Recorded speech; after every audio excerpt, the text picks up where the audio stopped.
La pluie tambourinait contre les vitres de la Bentley Continental, créant un rideau d'eau qui déformait les lumières matinales de Lyon. Gabriel Lefebvre consulta sa montre Patek Philippe pour la 3e fois en 5 minutes. 9h15. Il était en retard pour la réunion la plus importante de sa carrière, l'acquisition de Technovision qui consoliderait définitivement son empire technologique. « Merde !» murmura-t-il entre ses dents, ses doigts tambourinant nerveusement sur le volant en cuir italien. Dans son monde, le retard était synonyme de faiblesse, et Gabriel Lefebvre n'avait jamais montré la moindre faille en 32 ans d'existence. Les embouteillages de la rue de la République s'étendaient à perte de vue. Sa patience, déjà mise à rude épreuve par une nuit blanche passée à réviser les contrats, atteignait ses limites. Il prit une décision impulsive, lui qui ne faisait jamais rien sans calcul préalable, et tourna brusquement dans la rue des Capucins, espérant trouver un raccourci vers le quartier d'affaires. C'est alors qu'il la vit. À travers le rideau de pluie, une silhouette gracile courait sous un parapluie rouge déchiré, ses cheveux châtains voltigeant dans le vent.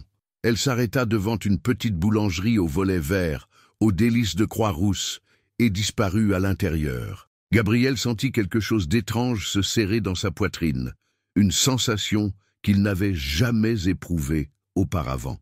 Sans réfléchir, il gara sa Bentley devant l'établissement modeste. Le contraste était saisissant. Sa voiture de luxe trônait devant cette humble boulangerie comme un diamant sur un étal de marché. Il coupa le moteur et resta un instant immobile, se demandant ce qui lui prenait. Lui, Gabriel Lefebvre, héritier d'une fortune bâtie sur 3 générations, PDG de Lefebvre Technologies, l'homme que les journaux économiques surnommaient le glacier de Lyon pour son sang-froid légendaire, était sur le point d'entrer dans une boulangerie de quartier populaire. La clochette tinta doucement lorsqu'il poussa la porte. L'odeur chaude du pain frais et des viennoiseries l'enveloppa, contrastant avec l'atmosphère froide et aseptisée de ses bureaux habituels. Derrière le comptoir en bois patiné par les années, elle leva les yeux vers lui. Le temps sembla suspendu. Gabriel sentit son cœur s'arrêter, puis repartir dans un rythme effréné qu'il ne contrôlait plus. Les yeux de la jeune femme étaient d'un vert émeraude profond, bordés de longs cils sombres. Ses cheveux châtains, encore humides de pluie, encadraient un visage aux traits délicats, mais marqué par une détermination silencieuse. Elle était belle, certes, mais ce n'était pas seulement sa beauté qui le bouleversait ainsi. C'était quelque chose de plus profond, une lumière intérieure qui semblait éclairer toute la boutique. « Bonjour, monsieur, que puis-je faire pour vous ?»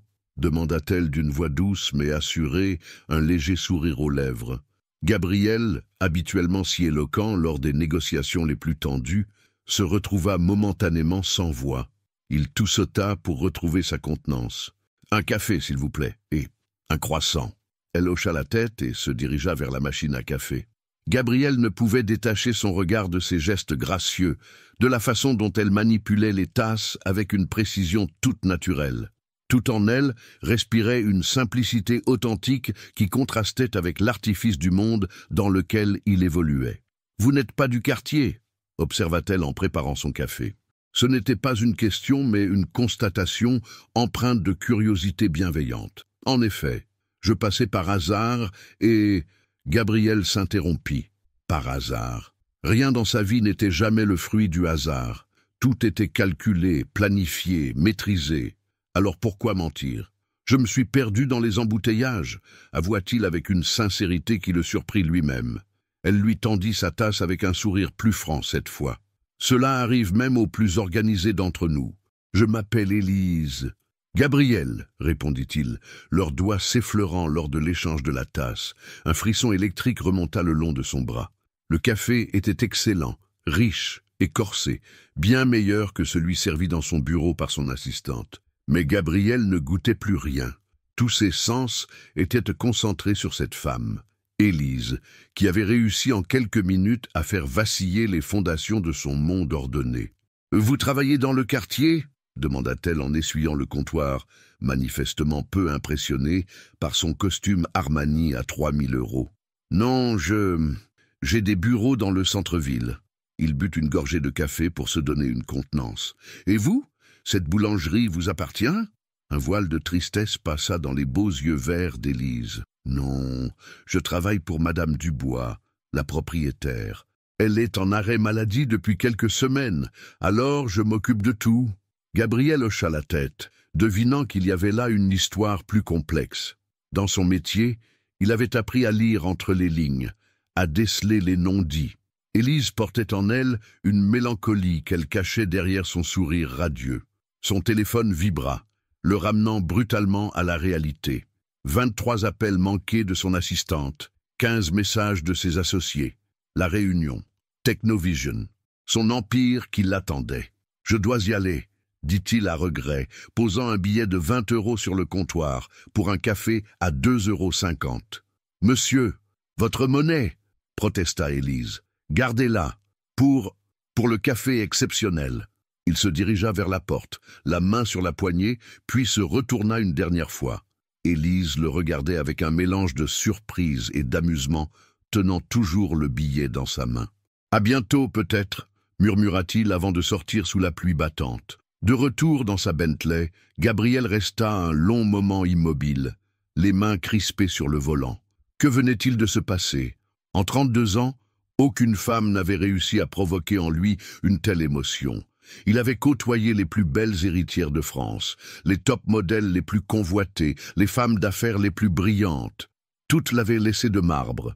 Et voilà qu'une simple vendeuse dans une boulangerie de quartier venait de chambouler son existence d'un seul regard. Il démarra enfin, ses pensées tourbillonnant comme les feuilles mortes emportées par le vent d'automne. La réunion l'attendait. Son avenir professionnel se jouait peut-être dans les prochaines heures, mais une seule image occupait son esprit, les yeux verts d'Élise et son sourire lumineux qui avait réchauffé son cœur de glace. Pour la première fois de sa vie, Gabriel Lefebvre venait de découvrir que certaines choses ne pouvaient ni s'acheter, ni se contrôler, ni se planifier. L'amour, car il commençait à soupçonner que c'était bien de cela qu'il s'agissait, venait de frapper à la porte de son cœur blindé. Et malgré toutes ses défenses, malgré sa cuirasse d'indifférence forgée par des années de solitude, il sentait cette porte s'entr'ouvrir lentement, laissant filtrer une lumière qu'il n'avait jamais osé espérer. Gabriel arriva à son bureau avec 45 minutes de retard, un fait sans précédent dans sa carrière. Son assistante, Margot Durand, l'attendait dans l'antichambre de son bureau, une pile de dossiers dans les bras et une expression d'inquiétude mal dissimulée sur le visage. « Monsieur Lefebvre, les représentants de Technovision sont... » commença-t-elle. « Je sais, » coupa Gabriel d'un ton plus sec qu'il ne l'aurait voulu. « Préparez-moi un nouveau café et reportez la réunion à 11 h. Dites-leur que j'avais un imprévu familial urgent. » Margot le regarda avec surprise. En 5 ans de collaboration, jamais Gabriel n'avait menti, même par omission. Il était d'une honnêteté brutale qui déstabilisait parfois ses interlocuteurs, mais qui forçait le respect. Et voilà qu'il inventait un prétexte familial, alors que tout le monde savait qu'il n'entretenait que des rapports distants avec sa famille. « Bien, monsieur. Dois-je vous apporter autre chose ?» Gabriel s'arrêta devant les immenses baies vitrées de son bureau du 20e étage, contemplant Lyon qui s'étendait à ses pieds. La pluie avait cessé et un timide rayon de soleil perçait les nuages, illuminant les toits du vieux Lyon. « Non, Margot, laissez-moi seul quelques minutes. » Une fois la porte refermée, Gabriel desserra sa cravate Hermès et s'effondra dans son fauteuil en cuir. Ses mains tremblaient légèrement. Lui qui n'avait jamais montré le moindre signe de nervosité, même lors des négociations les plus tendues avec les banquiers japonais ou les investisseurs américains. Il ferma les yeux et revit instantanément le visage d'Élise. Ses traits fins, ses yeux verts pailletés d'or, la façon dont elle avait prononcé son prénom avec cette douceur naturelle qui contrastait avec la froideur habituelle des relations qu'il entretenait. Même le prénom Élise résonnait différemment dans sa tête, comme une mélodie qu'il n'arrivait pas à chasser. Son téléphone personnel vibra. Un message de sa mère, Isabelle Lefebvre. « Gabriel, n'oublie pas le dîner de ce soir. Ton père compte sur ta présence pour impressionner les Montclair. Leur fille Céline sera là, 19h30 précise. » Gabriel grimaça.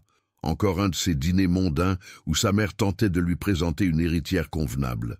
Céline de Montclair, diplômée de Sciences Po, Fille d'un magnate de l'industrie pharmaceutique, belle et cultivée selon tous les critères de son milieu. Le parti parfait selon les standards de sa famille. Il pensa à Élise, à sa simplicité authentique, à son sourire sans calcul, et une révolte sourde monta en lui. Pourquoi devrait-il épouser une femme choisie selon des critères financiers et sociaux? Pourquoi ne pourrait-il pas suivre son cœur pour une fois dans sa vie? La réponse lui vint immédiatement, froide et implacable, comme les leçons inculquées depuis l'enfance. Parce qu'il était un Lefebvre, parce que son nom portait le poids de 3 générations de réussite, parce que son grand-père Henri Lefebvre avait bâti cet empire en épousant stratégiquement la fille d'un industriel du textile, parce que son père, Philippe Lefebvre, avait consolidé la fortune familiale en s'unissant à Isabelle de Rochefoucauld, héritière d'une lignée remontant au XVIIe siècle. Gabriel se leva et se dirigea vers le portrait de son grand-père accroché au mur. Henri Lefebvre le regardait avec cette expression sévère qu'il avait connue enfant, ce regard qui semblait dire « Tu es né pour perpétuer notre lignée, pas pour t'amuser avec tes sentiments ». Il se souvenait parfaitement de cette conversation avec son grand-père quelques mois avant sa mort. Gabriel avait alors 16 ans et venait de rompre avec sa première petite amie, Marie, la fille du jardinier du domaine familial de Charbonnières-les-Bains. « Gabriel, lui avait dit le patriarche de sa voix éraillée par l'âge, un homme de notre rang ne mélange jamais les sentiments et les responsabilités. L'amour est un luxe que nous ne pouvons nous permettre. Notre devoir est envers la famille, envers l'entreprise, envers notre nom. » À 16 ans, Gabriel avait trouvé ces paroles cruelles et archaïques. À 32 ans, il les avait intégrées au point qu'elles étaient devenues sa philosophie de vie. Jusqu'à ce matin, jusqu'à Élise. Il retourna à son bureau et ouvrit machinalement le dossier Technovision. Les chiffres dansaient devant ses yeux sans qu'il parvienne à s'y concentrer. Son esprit dérivait invariablement vers la petite boulangerie de la rue des Capucins, vers cette femme qui avait réussi en quelques minutes à fissurer sa carapace. Qui était-elle vraiment ? Que faisait une femme manifestement intelligente et cultivée? Il l'avait devinée à sa façon de s'exprimer, à son vocabulaire choisi, dans une boulangerie de quartier. Il avait perçu une mélancolie dans ses yeux, comme si elle portait un secret douloureux. Un coup discret à la porte l'arracha à ses pensées. Margot entra avec le café demandé et un sourire compatissant. Les représentants de Technovision ont accepté le report. Ils vous attendent en salle de conférence. Merci, Margot. Gabriel se leva, rajusta sa veste et retrouva instantanément son masque professionnel. Une dernière chose, je veux que vous fassiez des recherches discrètes sur une boulangerie. Aux délices de Croix-Rousse, rue des Capucins. J'aimerais connaître la situation financière de l'établissement. Margot fronça les sourcils mais ne posa aucune question. Elle avait appris depuis longtemps que Gabriel avait toujours de bonnes raisons pour ses demandes, même les plus surprenantes. « Bien, monsieur. Pour quand souhaitez-vous ce rapport ?»« Pour demain matin. » Gabriel se dirigea vers la salle de conférence, l'esprit déjà focalisé sur la négociation qui l'attendait. Mais au plus profond de lui, une petite voix continuait de murmurer le prénom d'Élise, comme une prière ou une promesse qu'il n'osait encore se formuler. L'acquisition de Technovision se déroula sans accroc. Gabriel retrouva toute sa prestance habituelle, négociant chaque clause avec la précision d'un chirurgien et la froideur d'un automate. Ses interlocuteurs repartirent avec l'impression d'avoir eu affaire aux requins de la finance qu'ils avaient imaginés, sans se douter que ce même homme avait tremblé quelques heures plus tôt devant une simple vendeuse de pain. À 18 heures, alors que les bureaux se vidaient, Gabriel était encore à sa table de travail. Non pas qu'il eût réellement du travail urgent, il avait terminé depuis longtemps, mais parce qu'il redoutait le dîner familial qui l'attendait. Son téléphone sonna. Philippe Lefebvre. « Gabriel, tu n'as pas oublié ce soir, j'espère ? Ta mère a passé la journée à organiser cette soirée. »« Bien sûr que non, père. J'arriverai à l'heure. »« Parfait. Et Gabriel, fais un effort avec Céline. C'est une fille remarquable. Et une alliance avec les Montclair serait bénéfique pour nos affaires. » Gabriel raccrocha en soupirant. Même après toutes ces années, son père continuait de concevoir sa vie comme une extension de leur stratégie commerciale. Avait-il jamais eu le choix? Avait-il jamais eu le droit de rêver d'autre chose? Il rangea ses affaires et quitta enfin son bureau. Dans l'ascenseur qui le menait au parking souterrain, il prit une décision qui le surprit lui-même. Au lieu de rentrer directement au domaine familial de Charbonnières-les-Bains, il prit la direction de Croix-Rousse. À 19 heures, la boulangerie était fermée, ses volets verts tirés sur la vitrine. Gabriel resta dans sa voiture, contemplant la façade modeste de l'établissement. Que faisait-il là? Qu'espérait-il? Voir Élise sortir par la porte de service, lui parler, lui dire quoi?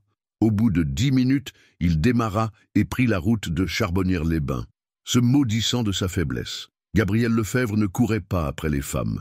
Gabriel Lefebvre ne perdait pas son temps en rêveries romantiques. Gabriel Lefebvre respectait ses obligations familiales et sociales. Mais pendant tout le trajet, une question le hantait. Et si, pour une fois dans sa vie, Gabriel Lefebvre décidait de vivre pour lui-même? Le domaine familial des Lefebvre se dressait majestueusement dans le crépuscule automnal de Charbonnières-les-Bains.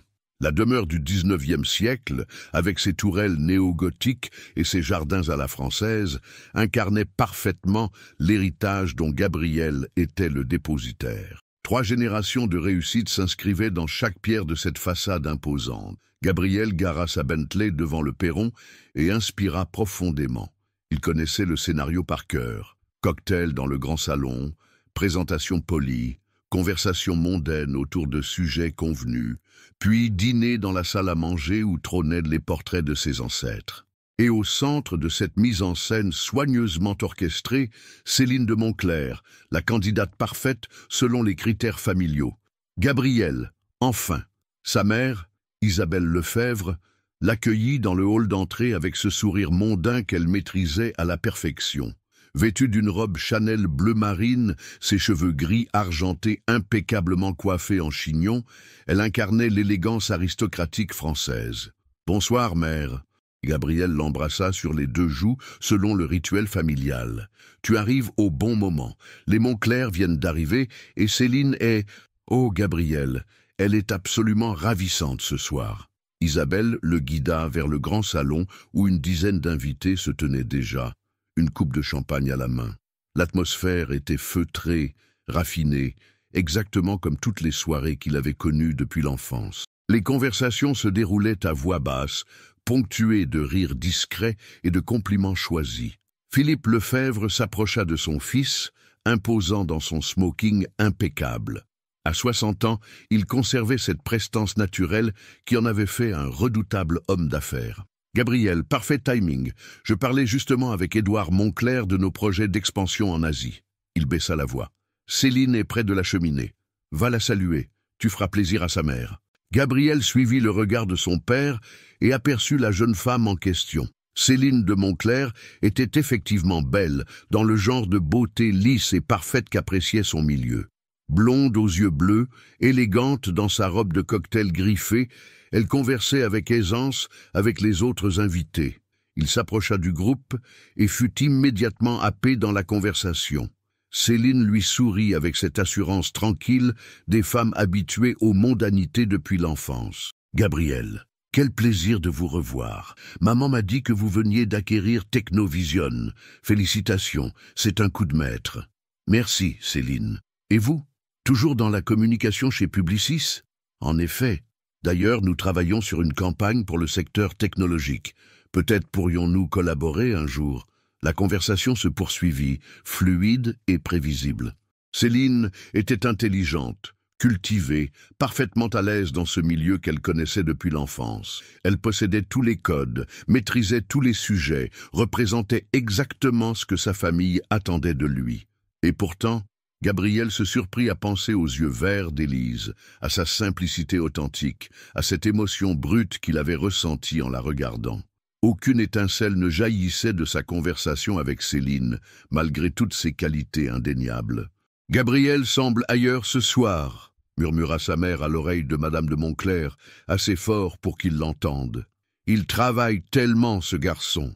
Il aurait besoin qu'une femme remarquable l'aide à se détendre. » Le dîner fut servi dans la grande salle à manger aux boiseries anciennes. Gabriel se retrouva naturellement placé à côté de Céline, selon l'arrangement subtil mais transparent de leurs mères respectives. La conversation porta sur les sujets habituels. L'art contemporain, les dernières pièces de théâtre, les projets philanthropiques, les destinations de vacances à la mode. « J'ai passé un mois fabuleux aux Seychelles cet été », racontait Céline. Papa a loué un yacht magnifique. Vous devriez nous accompagner la prochaine fois, Gabriel. Vous qui travaillez tant, cela vous ferait le plus grand bien. Gabriel acquiesça poliment, mais son esprit dérivait. Il imaginait Élise dans cette salle à manger, perdue au milieu de ces conversations sophistiquées, et cette image le fit sourire malgré lui. Elle apporterait sans doute une fraîcheur, une sincérité qui manquait cruellement à toutes ces interactions codifiées. Gabriel sourit, observa son père depuis l'autre bout de la table. Céline doit raconter quelque chose de particulièrement amusant. « Oh, je parlais simplement de mes vacances », répondit Céline en rougissant légèrement.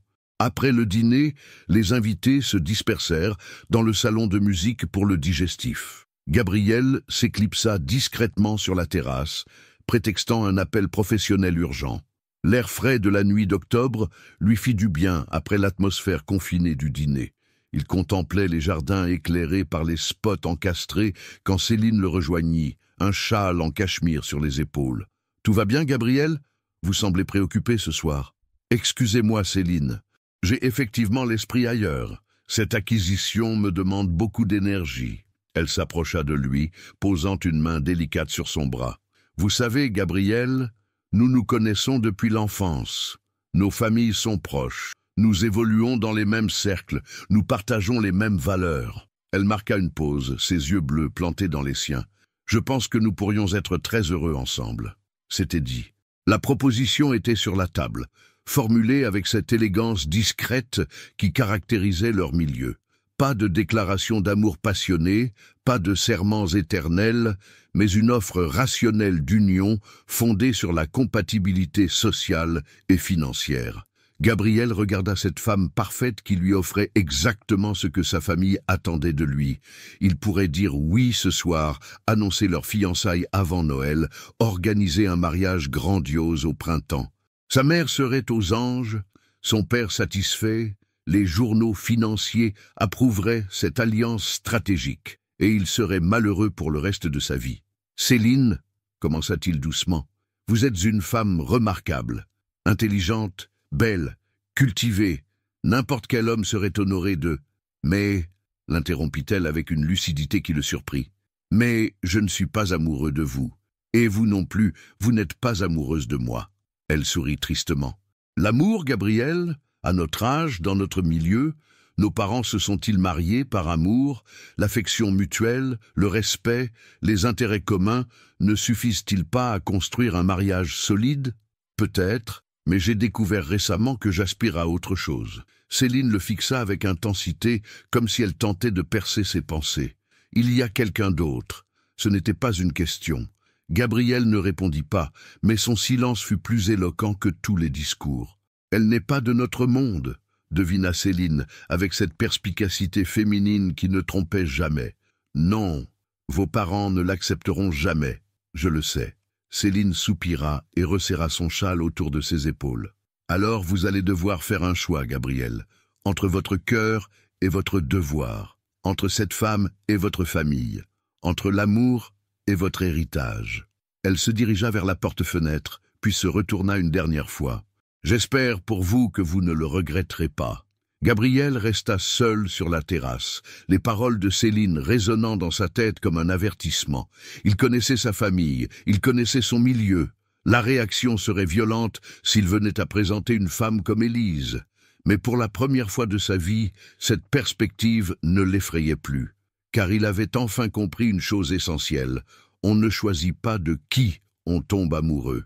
Et lui, Gabriel Lefebvre, l'homme le plus rationnel de Lyon, venait de tomber éperdument amoureux d'une inconnue aux yeux verts qui vendait du pain dans une humble boulangerie. Le plus difficile restait à venir, la revoir, lui parler, découvrir si ce qu'il ressentait était partagé, et surtout trouver le courage de défier 3 générations de traditions familiales pour suivre enfin les battements de son cœur. Élise ferma les volets de la boulangerie avec un soupir de fatigue. La journée avait été longue, ponctuée par les commandes habituelles et les visages familiers du quartier. Pourtant, un événement inhabituel continuait de hanter ses pensées. La visite de cet homme élégant, au matin, Gabriel. Ce prénom résonnait encore dans sa tête avec une douceur qu'elle ne s'expliquait pas. Elle avait croisé tant de clients au fil des années, certains sympathiques, d'autres désagréables, la plupart indifférents. Mais jamais personne ne l'avait troublée comme cet inconnu aux yeux gris acier. Il y avait quelque chose dans son regard, une mélancolie profonde qu'elle avait immédiatement reconnue. La solitude d'un homme qui semblait avoir tout, mais à qui il manquait l'essentiel. Elle-même connaissait cette solitude, cette sensation d'être seule au monde malgré l'agitation qui l'entourait. Elle gravit lentement les marches étroites qui menaient à son petit appartement au-dessus de la boulangerie. 2 pièces modestes mais propres qu'elle avait aménagées avec le peu qu'elle possédait. Sur la table de la kitchenette, une pile de factures l'attendait. Électricité, gaz, assurance de la boulangerie. Madame Dubois était hospitalisée depuis 3 semaines pour des complications cardiaques et Élise gérait seule l'établissement sans vraiment savoir quand sa patronne pourrait reprendre le travail. Elle s'assit à sa petite table et ouvrit le carnet où elle tenait la comptabilité de la boulangerie. Les chiffres étaient inquiétants. Sans la présence rassurante de Madame Dubois, plusieurs clients fidèles étaient allés voir ailleurs. Les fournisseurs réclamaient leur règlement, et Élise n'avait pas l'autorité légale pour prendre certaines décisions importantes. Elle pensa au billet de 20 € que l'homme, Gabriel, avait laissé pour un simple café. Ce geste généreux l'avait touchée, mais il révélait aussi l'immense fossé qui les séparait. Pour lui, 20 € représentaient manifestement peu de choses. Pour elle, c'était de quoi acheter, de quoi manger pendant 3 jours. Élise se leva et se dirigea vers la fenêtre de sa chambre qui donnait sur la cour intérieure. La nuit était tombée sur Croix-Rousse et les lumières des appartements voisins créaient une mosaïque chaleureuse dans l'obscurité. Elle aimait ce quartier populaire, ses ruelles escarpées, ses traboules secrètes, la solidarité naturelle qui unissait ses habitants. C'était devenu son refuge après. Elle ferma les yeux, tentant de chasser les souvenirs douloureux qui remontaient toujours à la surface dans ces moments de solitude. 24 ans et déjà tant d'épreuves derrière elle. L'abandon de ses parents à l'âge de 8 ans, les foyers d'accueil qui s'étaient succédés, la bataille pour obtenir son CAP de boulangerie, les petits boulots précaires avant de rencontrer Madame Dubois. Marguerite Dubois avait été plus qu'une patronne pour elle. Cette femme de 70 ans, veuve et sans enfant, l'avait recueillie il y a 3 ans quand Élise cherchait désespérément du travail. Elle lui avait non seulement offert un emploi, mais aussi un toit et une figure maternelle qu'elle n'avait jamais eue. « Tu as du potentiel, ma petite », lui répétait souvent Madame Dubois. « Tu es intelligente, courageuse, et tu as un cœur gros comme ça. Ne laisse jamais personne te dire le contraire. » Ces encouragements avaient redonné confiance à Élise. Elle avait commencé à suivre des cours du soir pour passer son baccalauréat, rêvant secrètement de poursuivre des études supérieures. Peut-être en littérature, elle adorait lire, ou en gestion pour développer la boulangerie. Mais ses projets lui semblaient maintenant bien fragiles face aux difficultés du présent. Son téléphone portable vibra. Un message de l'hôpital. État de Madame Dubois stable. Possibilité de visite demain après-midi. Docteur Martin. Élise sourit pour la première fois de la soirée. Elle irait voir sa bienfaitrice le lendemain et lui ferait un compte-rendu complet de la situation. Madame Dubois saurait quoi faire, elle avait toujours des solutions. Elle prépara un thé et s'installa dans son petit fauteuil avec un livre de Romain Gary qu'elle avait emprunté à la bibliothèque municipale. Mais sa concentration était dispersée. L'image de Gabriel revenait sans cesse troubler sa lecture. Cet homme dégageait une aura de puissance et de richesse qui l'impressionnait, mais aussi une tristesse qui l'émouvait. Pourquoi était-il entré dans leur petite boulangerie? Que faisait un homme manifestement fortuné dans ce quartier populaire? Et surtout, pourquoi avait-elle ressenti cette étrange connexion quand leurs regards s'étaient croisés? Élise secoua la tête. Elle se faisait des idées. Un homme comme lui ne s'intéresserait jamais à une femme comme elle. Ils appartenaient à des mondes différents, séparés par un abîme social infranchissable. Il était probablement marié à une femme de son milieu, père de famille comblé, et sa visite à la boulangerie n'était qu'un hasard sans importance. Pourtant, quelque chose dans ses yeux lui disait le contraire, une vulnérabilité qu'il tentait de masquer sous son assurance apparente. Elle avait développé une certaine intuition pour déceler les blessures cachées, ayant elle-même porté tant de masques au fil des années. Le lendemain matin, Élise ouvrit la boulangerie à 6 heures, comme d'habitude. Malgré ses inquiétudes financières, elle avait décidé de maintenir tous les services habituels en l'absence de Madame Dubois. Les habitués du quartier comptaient sur elle, et elle ne voulait pas les décevoir. La matinée se déroula normalement, rythmée par les commandes de pain et de viennoiserie. Vers 10 heures, M. Bertrand, le pharmacien d'en face, vint prendre son café quotidien. « Comment va Marguerite » demanda-t-il avec sollicitude. « Elle va mieux, merci. J'espère qu'elle pourra bientôt reprendre le travail. Tu t'en sors bien, ma petite Élise. Marguerite peut être fière de toi. » Il but une gorgée de café. « Au fait, j'ai vu une belle voiture garée devant chez vous hier matin. Une Bentley, si je ne me trompe. Tu as un admirateur fortuné. » Élise rougit malgré elle. Un client de passage, rien de plus. Monsieur Bertrand sourit avec malice. « Si tu le dis, mais fais attention, ma petite. Les hommes riches ne fréquentent pas nos quartiers sans raison. » Ces paroles accompagnèrent Élise tout au long de la matinée. Avait-elle été naïve de croire à la sincérité de Gabriel? Ses intentions étaient-elles pures ou cherchait-il simplement une aventure avec une femme du peuple? À midi, elle ferma temporairement la boulangerie pour se rendre à l'hôpital Édouard Herriot.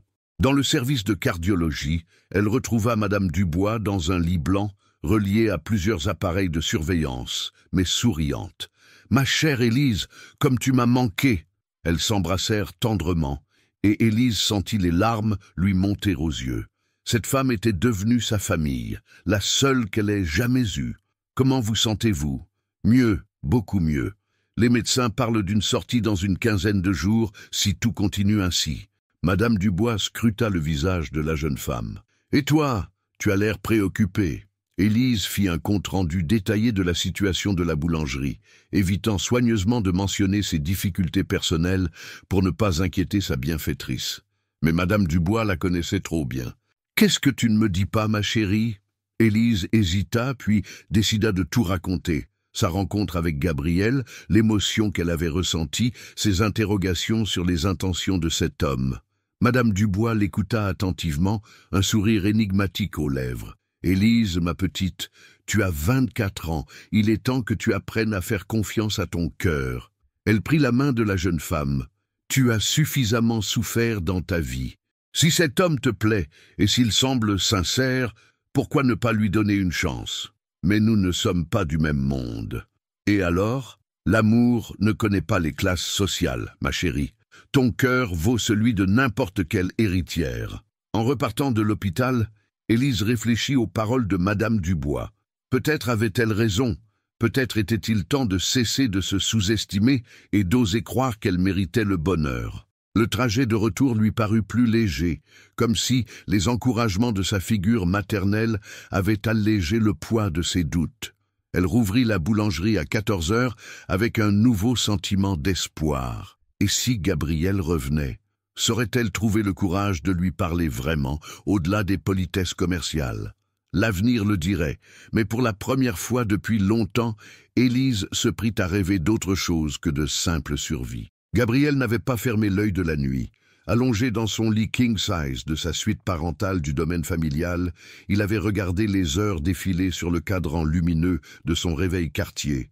3 heures du matin, 4 heures, 5 heures. À chaque fois, la même image revenait le hanter, les yeux verts d'Élise et son sourire authentique. À 6 heures, il abandonna tout espoir de trouver le sommeil et se leva pour prendre une douche froide. Face au miroir de sa salle de bains en marbre de Carrare, il examina son reflet avec une sévérité inhabituelle. Que voyait-il? Un homme de 32 ans au physique avantageux, certes, mais au regard froid et distant. un visage marqué par la réussite professionnelle, mais dénué de toute chaleur humaine. Comment une femme comme Élise, rayonnante de vie et de simplicité, pourrait-elle s'intéresser à quelqu'un comme lui? Cette question le torturait depuis la veille au soir, amplifiant ses doutes et ses peurs. Il arriva à son bureau plus tôt que d'habitude, espérant que le travail l'aiderait à retrouver sa concentration habituelle. Margot l'attendait avec le rapport qu'il avait demandé sur la boulangerie. Elle posa le dossier sur son bureau avec une expression indéchiffrable. « Les informations que vous avez demandées, monsieur Lefebvre. » Gabriel ouvrit le dossier avec une appréhension qu'il ne s'expliquait pas. Les premiers chiffres confirmèrent ses craintes. Odélis de Croix-Rousse était en difficulté financière. L'établissement accusait plusieurs mois de retard sur ses fournisseurs et l'hospitalisation prolongée de la propriétaire, Marguerite Dubois, aggravait la situation. Mais c'est le paragraphe suivant qui retint toute son attention. L'employée actuelle, Élise Morel, 24 ans, gère seule l'établissement depuis 3 semaines. Orpheline, sans famille connue, elle a été élevée dans différents foyers d'accueil avant d'être recueillie par Madame Dubois il y a 3 ans. Diplômée d'un CAP boulangerie, elle suit actuellement des cours du soir pour obtenir son baccalauréat. Aucune dette personnelle connue, réputation irréprochable dans le quartier. Gabriel relut plusieurs fois ces lignes, ému malgré lui par la simplicité tragique de ce résumé de vie.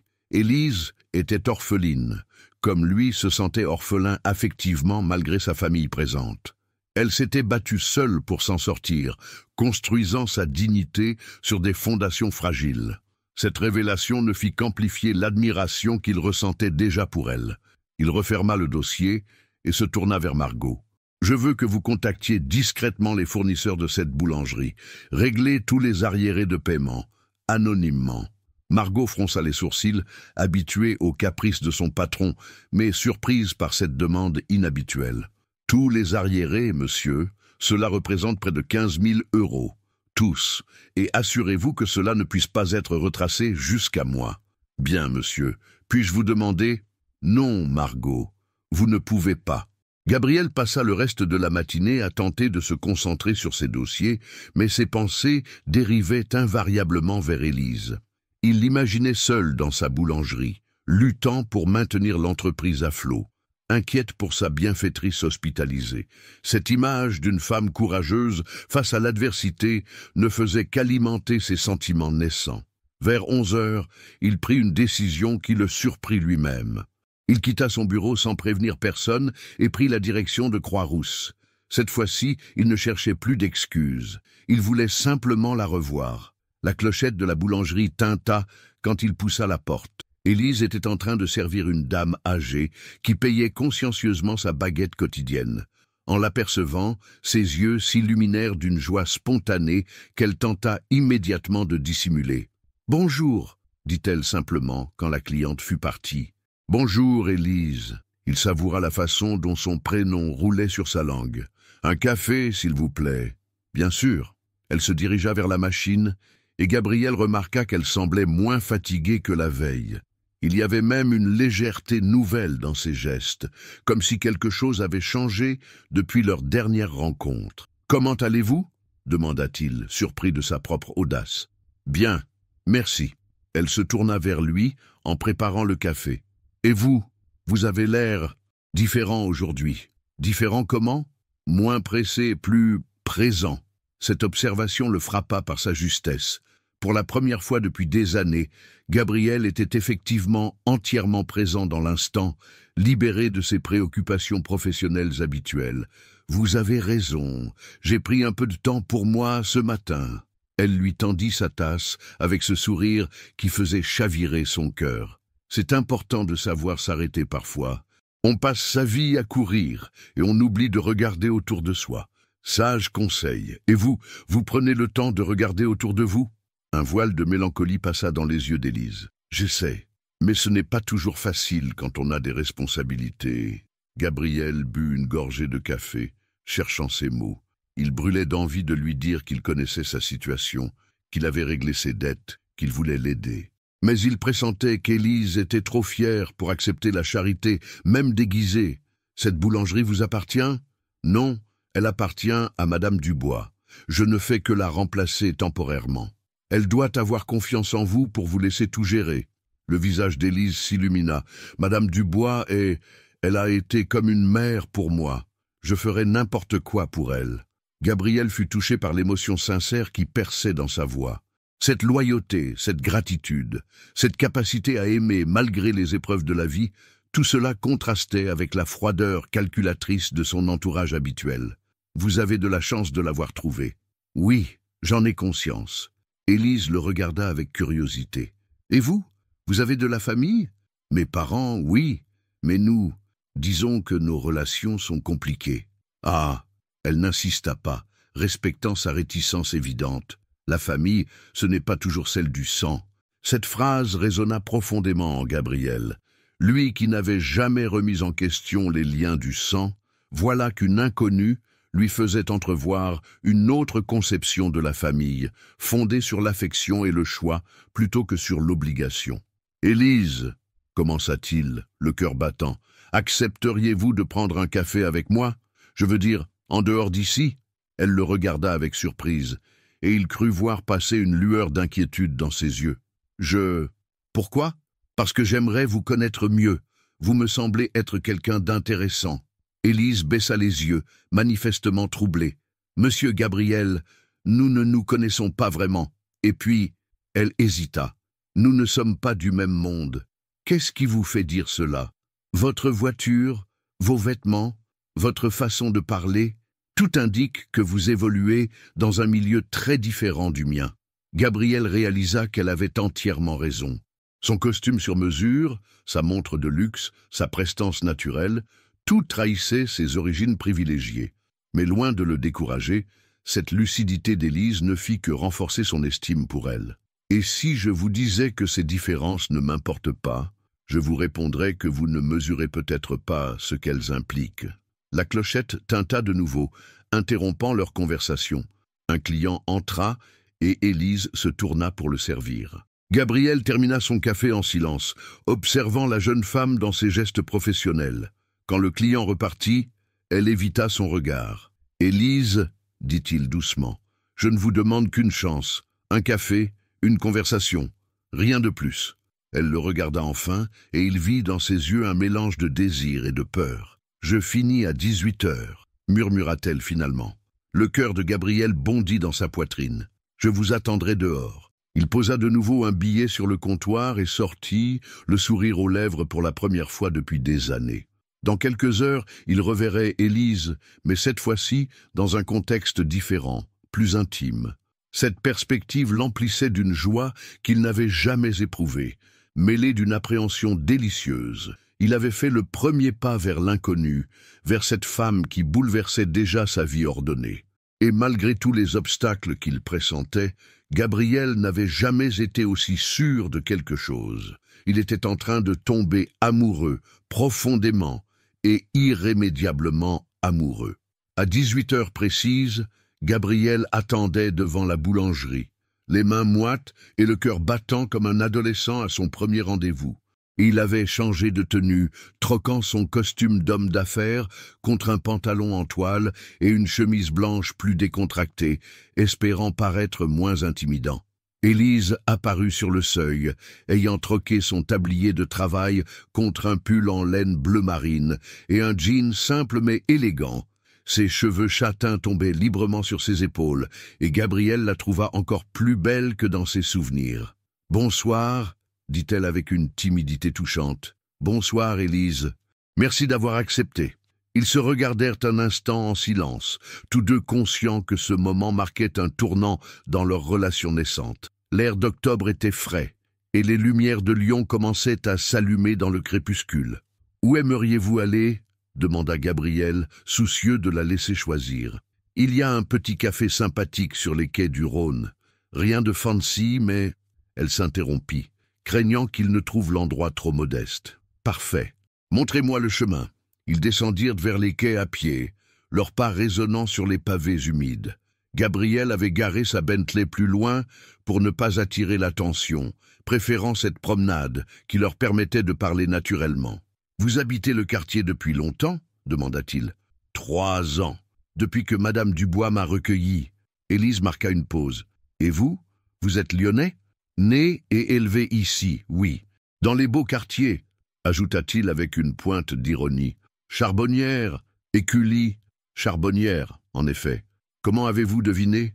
Élise sourit. « Votre accent, très léger, mais reconnaissable. Et puis, » elle l'observa du coin de l'œil. « Vous avez cette assurance tranquille des gens qui n'ont jamais eu à s'inquiéter du lendemain. » Gabriel fut frappé par la justesse de cette observation.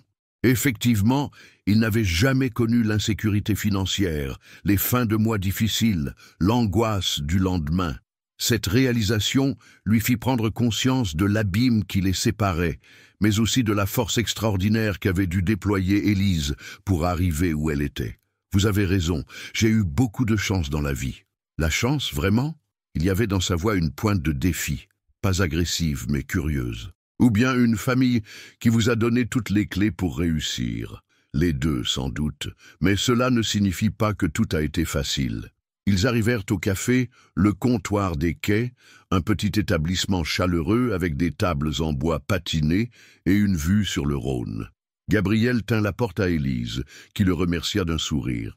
Ils choisirent une table près de la fenêtre, face à la rivière, où se reflétaient les lumières de la ville. « Que voulez-vous boire » demanda Gabriel, quand la serveuse s'approcha. « Un thé, s'il vous plaît. Earl Grey, si vous en avez. Et pour moi, un café. Serré. » Une fois seuls, ils se regardèrent avec cette gêne délicieuse des premiers instants d'intimité. Gabriel cherchait ses mots, lui qui était si éloquent dans les négociations commerciales. « Parlez-moi de vous, Élise. Qu'aimez-vous faire quand vous ne travaillez pas? » « Lire, surtout. J'adore les romans, les biographies. » Elle rougit légèrement. « Je sais que cela peut paraître banal. Pas du tout. Quels sont vos auteurs préférés ?» Les yeux d'Élise s'illuminèrent. Romain Gary, Marguerite Duras, plus récemment, Anna Gavalda. J'aime les histoires qui parlent de résilience, de gens ordinaires qui accomplissent des choses extraordinaires. Gabriel hocha la tête, ému par cette passion sincère. Et à part la lecture, les cours du soir. Je prépare mon baccalauréat. Elle baissa les yeux. À 24 ans, c'est un peu tard, mais mieux vaut tard que jamais. C'est admirable. Vous envisagez de poursuivre vos études ensuite? J'aimerais bien, peut-être en littérature ou en gestion pour pouvoir développer la boulangerie, si Madame Dubois me fait confiance. Elle le regarda avec intensité. Et vous, que faites-vous dans la vie? Gabriel hésita. Comment expliquer son empire technologique, ses millions d'euros de chiffre d'affaires, ses bureaux de prestige, sans paraître prétentieux ou créer encore plus de distance entre eux? Je travaille dans l'informatique. J'ai une entreprise de développement de logiciels. Ça marche bien? Oui, assez bien. Élise sourit avec malice. Gabriel, votre montre coûte probablement plus cher que tout ce que je possède. Je pense que assez bien est un euphémisme. Gabriel rougit, pris en flagrant délit de modestie feinte. Vous avez l'œil. J'ai appris à observer. Quand on n'a rien, on remarque vite ceux qui ont tout. Il y avait dans sa voix une mélancolie qui serra le cœur de Gabriel. « Racontez-moi votre histoire, Élise, si vous le voulez bien. » La jeune femme but une gorgée de thé, semblant rassembler ses souvenirs. « Il n'y a pas grand-chose à raconter. Mes parents m'ont abandonné quand j'avais 8 ans. Ils n'arrivaient pas à joindre les deux bouts et pensaient que je serais mieux ailleurs. » Sa voix se brisa légèrement. « J'ai grandi dans des foyers, pas tous terribles, mais on n'y apprend pas vraiment à faire confiance. » Gabriel sentit une colère sourde monter en lui contre ses parents irresponsables qui avaient privé le monde de voir grandir cette femme exceptionnelle dans un cadre aimant. À 18 ans, j'ai dû me débrouiller seul. Petit boulot, chambre de bonne, la galère classique. Puis j'ai rencontré Madame Dubois il y a 3 ans. Elle cherchait quelqu'un pour l'aider à la boulangerie, et moi, j'avais mon CAP. Ça a été le déclic. Pour la première fois, quelqu'un croyait en moi. Et maintenant, je me bats pour que cette boulangerie survive en attendant son retour. C'est tout ce que j'ai, Gabriel.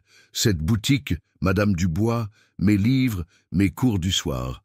Une vie simple, mais c'est la mienne. Gabriel fut bouleversé par cette simplicité, cette dignité dans l'épreuve. Tout en Élise respirait la sincérité et le courage, des qualités qu'il cherchait en vain dans son entourage habituel. « Pourquoi me racontez-vous tout cela ?»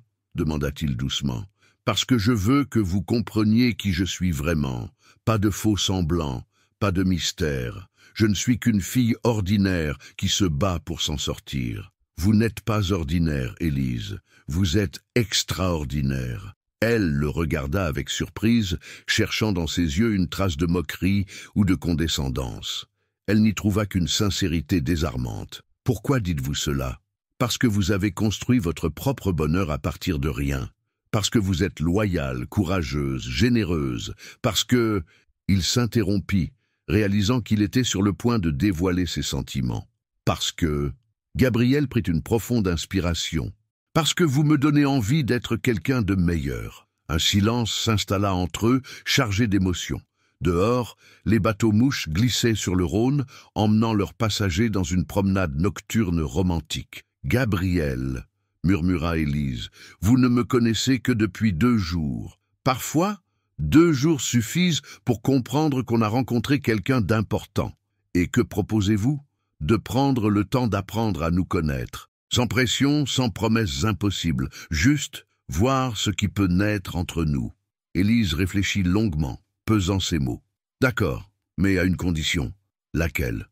Promettez-moi d'être honnête, complètement honnête, sur qui vous êtes, ce que vous voulez, ce que vous attendez de moi. » Gabrielle tendit sa main vers la sienne par-dessus la table. « Je vous le promets. » Quand leurs doigts se touchèrent, une décharge électrique parcourut Gabrielle. Pour la première fois de sa vie, il avait l'impression d'être à sa place, avec la bonne personne, au bon moment. Le début de leur histoire venait d'être écrit, et malgré tous les obstacles qu'il pressentait, Gabrielle n'avait jamais été aussi sûre de quelque chose. Cette femme allait changer sa vie à jamais. Les jours qui suivirent leur premier tête-à-tête s'écoulèrent dans une douce routine nouvelle. Gabrielle prenait l'habitude de passer à la boulangerie chaque matin, non plus sous prétexte d'acheter un café, mais simplement pour voir Élise. Leur conversation s'étoffait peu à peu, tissant entre eux des liens de plus en plus solides. Ce matin-là, Gabrielle arriva plus tard que d'habitude. Il trouva Élise rayonnante, un sourire lumineux aux lèvres. « Vous avez l'air particulièrement joyeuse aujourd'hui, » observa-t-il en s'approchant du comptoir. « Madame Dubois sort de l'hôpital demain. Les médecins sont très satisfaits de son état. » Élise ne cachait pas son bonheur. Elle va d'abord se reposer quelques jours chez sa sœur à Villeurbanne, puis elle reviendra progressivement s'occuper de la boulangerie. Gabriel sourit, heureux de voir Élise si radieuse, mais une pointe d'inquiétude le traversa. Que se passerait-il quand Madame Dubois reprendrait ses fonctions? Aurait-il encore des prétextes pour se voir? C'est une excellente nouvelle, vous devez être soulagé. Plus que ça, Madame Dubois, c'est... Élise chercha ses mots. C'est la seule famille que j'ai jamais eue. Sa guérison, c'est comme si on me rendait ma mère. Cette émotion sincère toucha profondément Gabriel. Lui qui avait grandi entouré d'une famille présente mais distante, découvrait l'intensité d'un lien choisi, construit sur l'affection pure. « J'aimerais la rencontrer un jour », dit-il spontanément. Élise le regarda avec surprise. « Vraiment ? Pourquoi ? » « Parce qu'elle compte pour vous, et parce que... » Gabriel hésita. « Parce que vous comptez pour moi. » Ces mots restèrent suspendus entre eux, lourds de sens. Élise baissa les yeux, troublée par cette déclaration à peine voilée. « Gabriel, je sais, c'est peut-être trop tôt pour dire cela, mais c'est la vérité. » La clochette de la boulangerie interrompit ce moment d'intimité. Une dame âgée entra, interrompant leur conversation. Gabriel observa Élise servir sa cliente avec sa gentillesse habituelle, admirant sa capacité à retrouver instantanément son professionnalisme. Quand elles furent à nouveau seules, un silence gêné s'installa. Gabriel réalisa qu'il avait peut-être été trop direct, trop rapide dans ses aveux. « Élise, accepteriez-vous de vous promener avec moi ce soir? Il fait beau, nous pourrions marcher le long du Rhône. » Elle le regarda longuement, comme si elle pesait sa réponse. « D'accord, mais j'ai une condition. » « Laquelle ?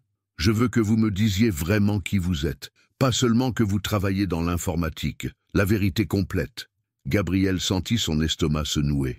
Il avait promis l'honnêteté, mais il redoutait sa réaction quand elle découvrirait l'ampleur de sa fortune et de son statut social. Très bien, ce soir, je vous dirai tout. À 18 heures, ils se retrouvèrent devant la boulangerie. Le soleil d'octobre déclinait doucement, baignant Lyon d'une lumière dorée. Ils marchèrent en silence jusqu'aux berges du Rhône, s'installant finalement sur un banc face à la presqu'île. « Alors ?» demanda Élise, se tournant vers lui. Gabriel prit une profonde inspiration. Le moment de vérité était arrivé. « Mon nom complet est Gabriel Lefebvre. Je suis le PDG de Lefebvre Technologies, une entreprise que mon grand-père a créée et que j'ai développée ces 10 dernières années. » Élise fronça les sourcils. « Lefebvre Technologies, j'ai déjà entendu ce nom. C'est une grosse entreprise, non? Nous employons plus de 1000 personnes. Notre chiffre d'affaires dépasse les 200 millions d'euros. » Le visage d'Élise se figea progressivement au fur et à mesure des révélations. 200 millions? Élise, je sais que c'est beaucoup, mais cela ne change rien à ce que je ressens pour vous. Elle se leva brusquement, faisant quelques pas vers la rivière. Gabriel, vous vous moquez de moi? Comment ça? Vous êtes millionnaire, probablement multimillionnaire, et vous... Quoi? Vous vous amusez avec la petite boulangère? Sa voix tremblait de colère et de blessure. Gabriel se leva à son tour, s'approchant d'elle avec précaution. « Non, Élise, jamais je ne me moquerai de vous. Ce que je ressens est sincère. »« Mais regardez-nous! Vous pourriez acheter ma boulangerie avec votre argent de poche, et moi je compte mes pièces pour payer mon loyer. »« L'argent n'a pas d'importance. Facile à dire quand on en a, » répliqua-t-elle avec amertume. « Gabriel, nous n'évoluons pas dans le même univers. Vous avez une famille, des obligations, une réputation à protéger. Que dira votre entourage quand ils apprendront que vous fréquentez une orpheline sans le sou? » Cette question frappa Gabriel de plein fouet. Il pensa à ses parents, à leur réaction probable, au regard de son milieu social. « Je me fiche de ce qu'ils pensent. » Vraiment? Et qu'est-ce qui vous fait croire que moi, je pourrais m'adapter à votre monde? Vos dîners mondains, vos soirées de gala, vos amis milliardaires. Gabriel réalisa soudain l'immensité du fossé qui les séparait. Non seulement financier, mais culturel, social, éducationnel. Pourtant, son cœur refusait d'abandonner. « Élise, je ne vous demande pas de changer. Je vous aime comme vous êtes. » Ces mots claquèrent dans l'air comme un aveu définitif. Élise se figea, les yeux écarquillés. « Vous m'aimez? » ?»« Oui. Je sais que c'est fou, que nous nous connaissons à peine. Mais oui, je vous aime. » Des larmes montèrent aux yeux d'Élise. « Gabriel, vous ne pouvez pas m'aimer. Vous ne me connaissez pas vraiment. Alors apprenez-moi à vous connaître. Donnez-nous une chance. » Élise s'essuya les yeux d'un revers de main. « Et vos parents, votre famille, ils accepteront une femme comme moi ?» Gabriel ne put mentir. Il pensa à la réaction de sa mère quand elle découvrirait qu'il fréquentait une vendeuse de boulangerie orpheline. « Ce ne sera pas facile, » admit-il, « mais nous trouverons un moyen. » « Gabriel ?» Élise se rapprocha de lui. « Je ne veux pas être votre secret honteux. Je ne veux pas que vous ayez à choisir entre moi et votre famille.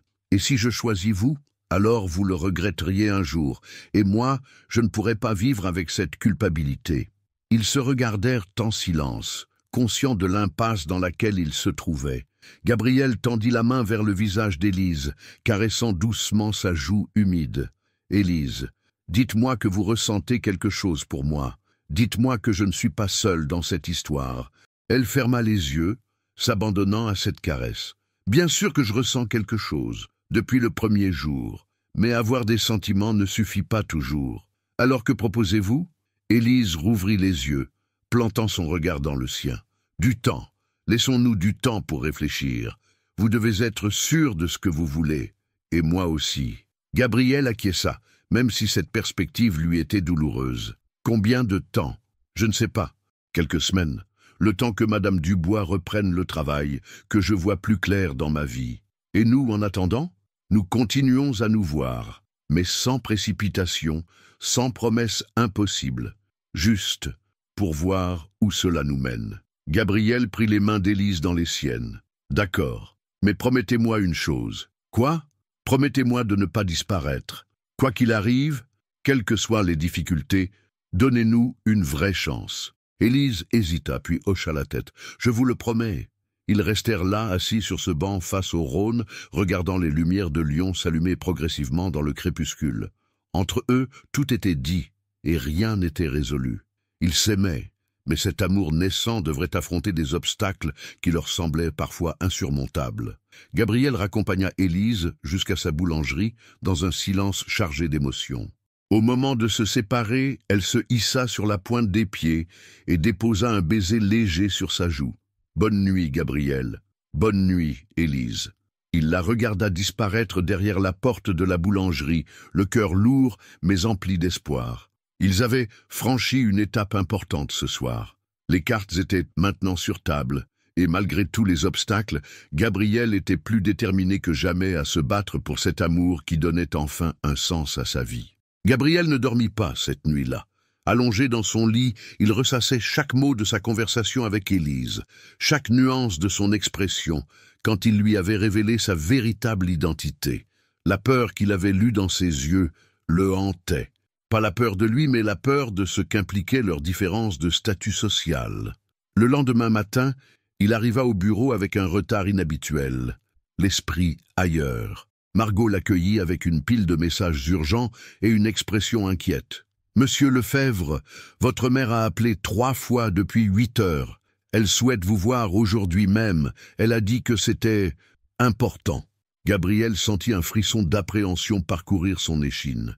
Sa mère n'utilisait jamais le terme « important » à la légère. A-t-elle précisé le motif? Non, monsieur, mais elle semblait contrariée. Gabriel hocha la tête et s'enferma dans son bureau.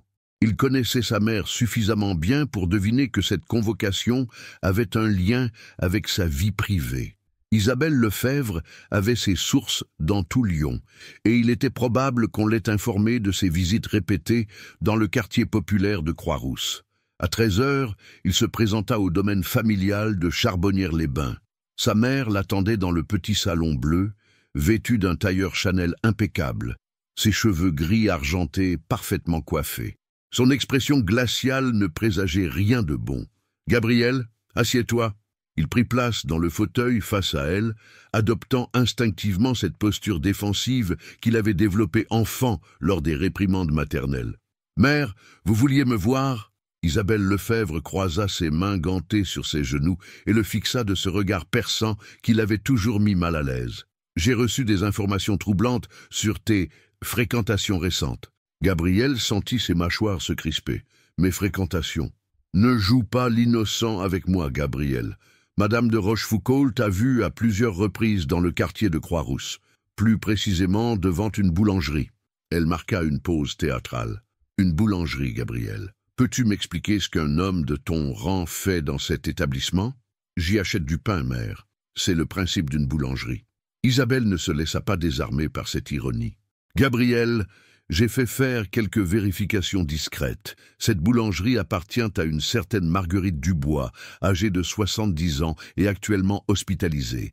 Elle est tenue par une employée de 24 ans, une orpheline sans famille, sans fortune, sans éducation. » Chaque mot claquait comme un coup de fouet.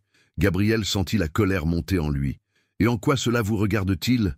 En quoi cela me regarde ?» Isabelle se leva, faisant les 100 pas dans le salon. « Gabriel, tu es l'héritier d'un nom prestigieux, le dirigeant d'une entreprise florissante, l'espoir de perpétuer notre lignée. Et tu me demandes en quoi tes aventures me regardent? Mes aventures? Appelle cela comme tu veux. Cette fille, que cherche-t-elle exactement? Ton argent? Une promotion sociale? Tu es naïf si tu crois qu'elle s'intéresse à toi pour tes beaux yeux. » Gabriel se leva brusquement, sa patience à bout. « Vous ne la connaissez pas. Vous ne savez rien d'elle.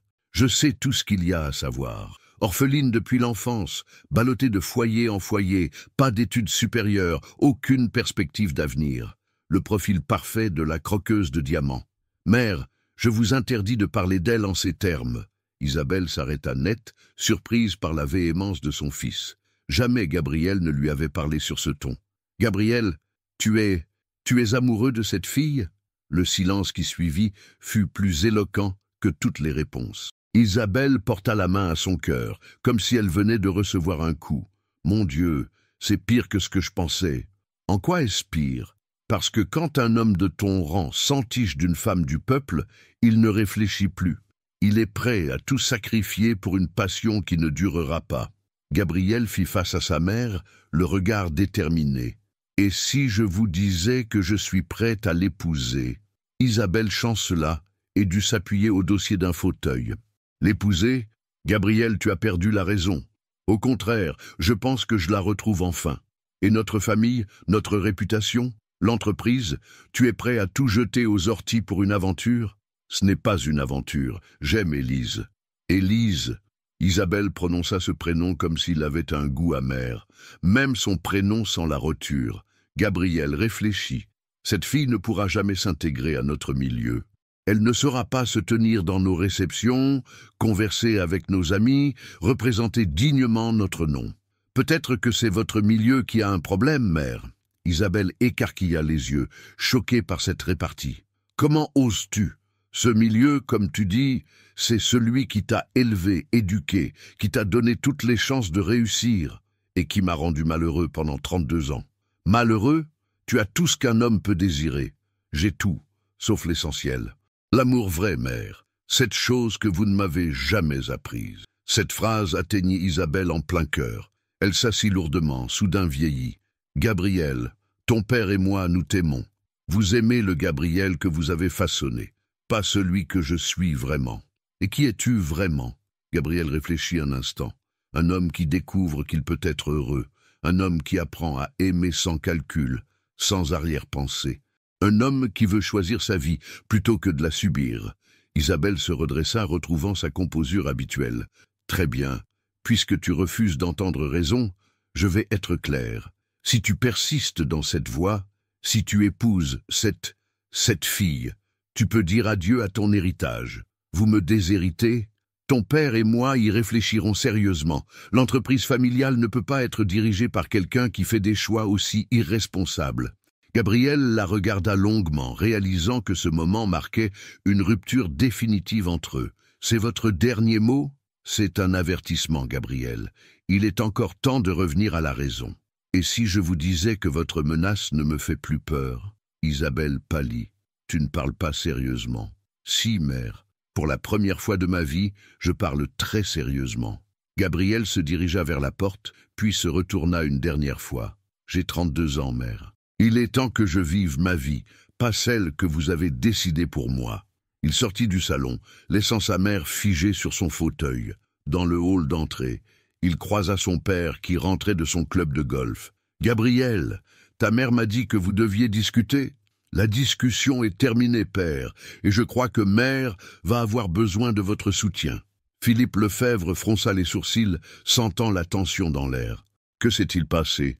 J'ai simplement annoncé que j'étais amoureux d'une femme merveilleuse qui ne correspond pas à vos critères sociaux. » Gabriel, ne vous inquiétez pas, père, je ne ferai rien qui puisse nuire à l'entreprise, mais ma vie privée ne vous regarde plus. Gabriel sortit du domaine familial avec un sentiment mélangé de libération et d'appréhension.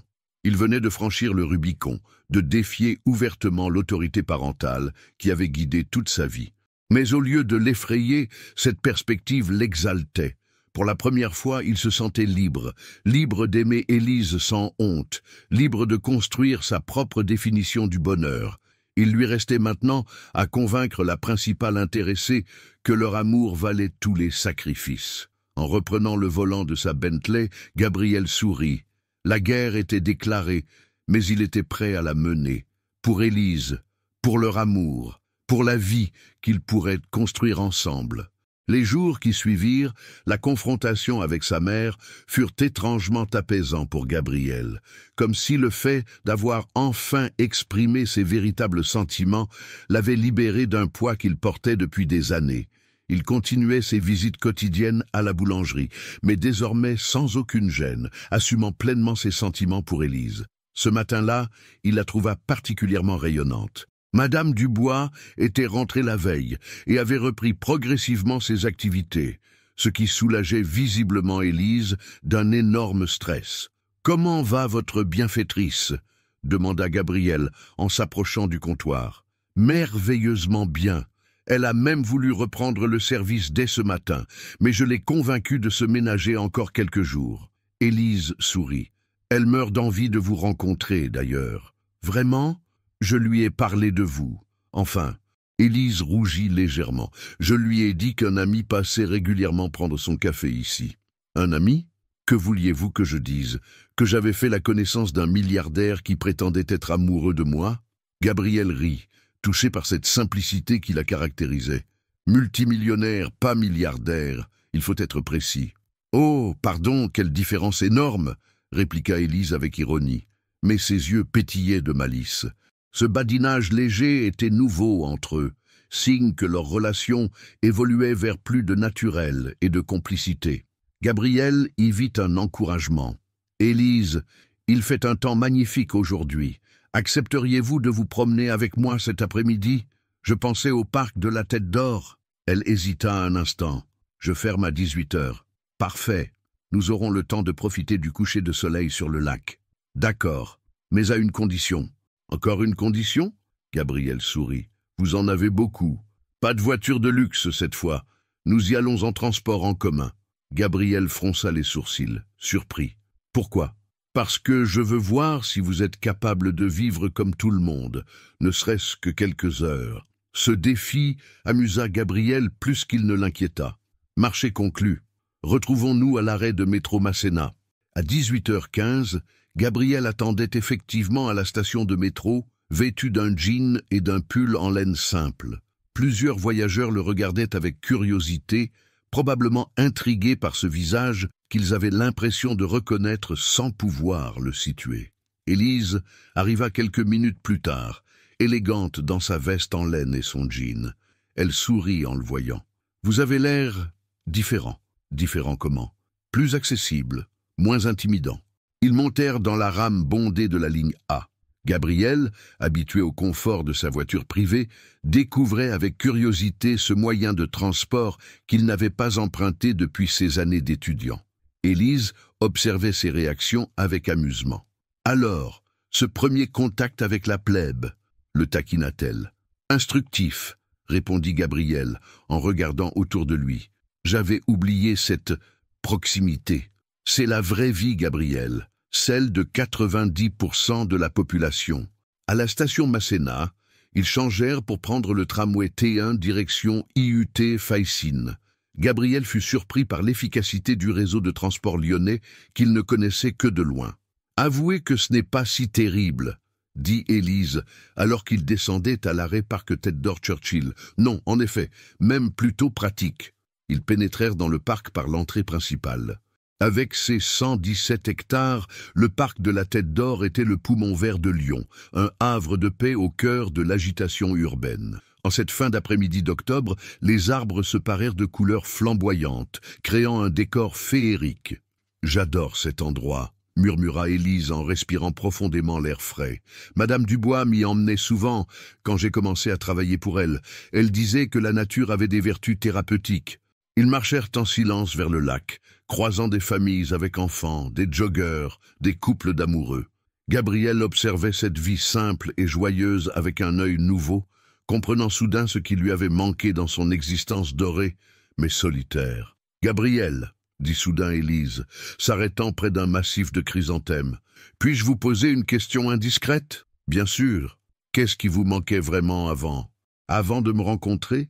Gabriel réfléchit longuement à cette question essentielle. L'authenticité, je crois. Dans mon monde, tout est calculé, convenu, artificiel. Les sourires, les compliments, les relations, tout obéit à des codes, à des intérêts. J'avais l'impression de jouer un rôle en permanence. Et maintenant, avec vous, j'ai l'impression d'être moi-même pour la première fois. Vous me regardez comme Gabriel, pas comme l'héritier Lefebvre ou le PDG millionnaire.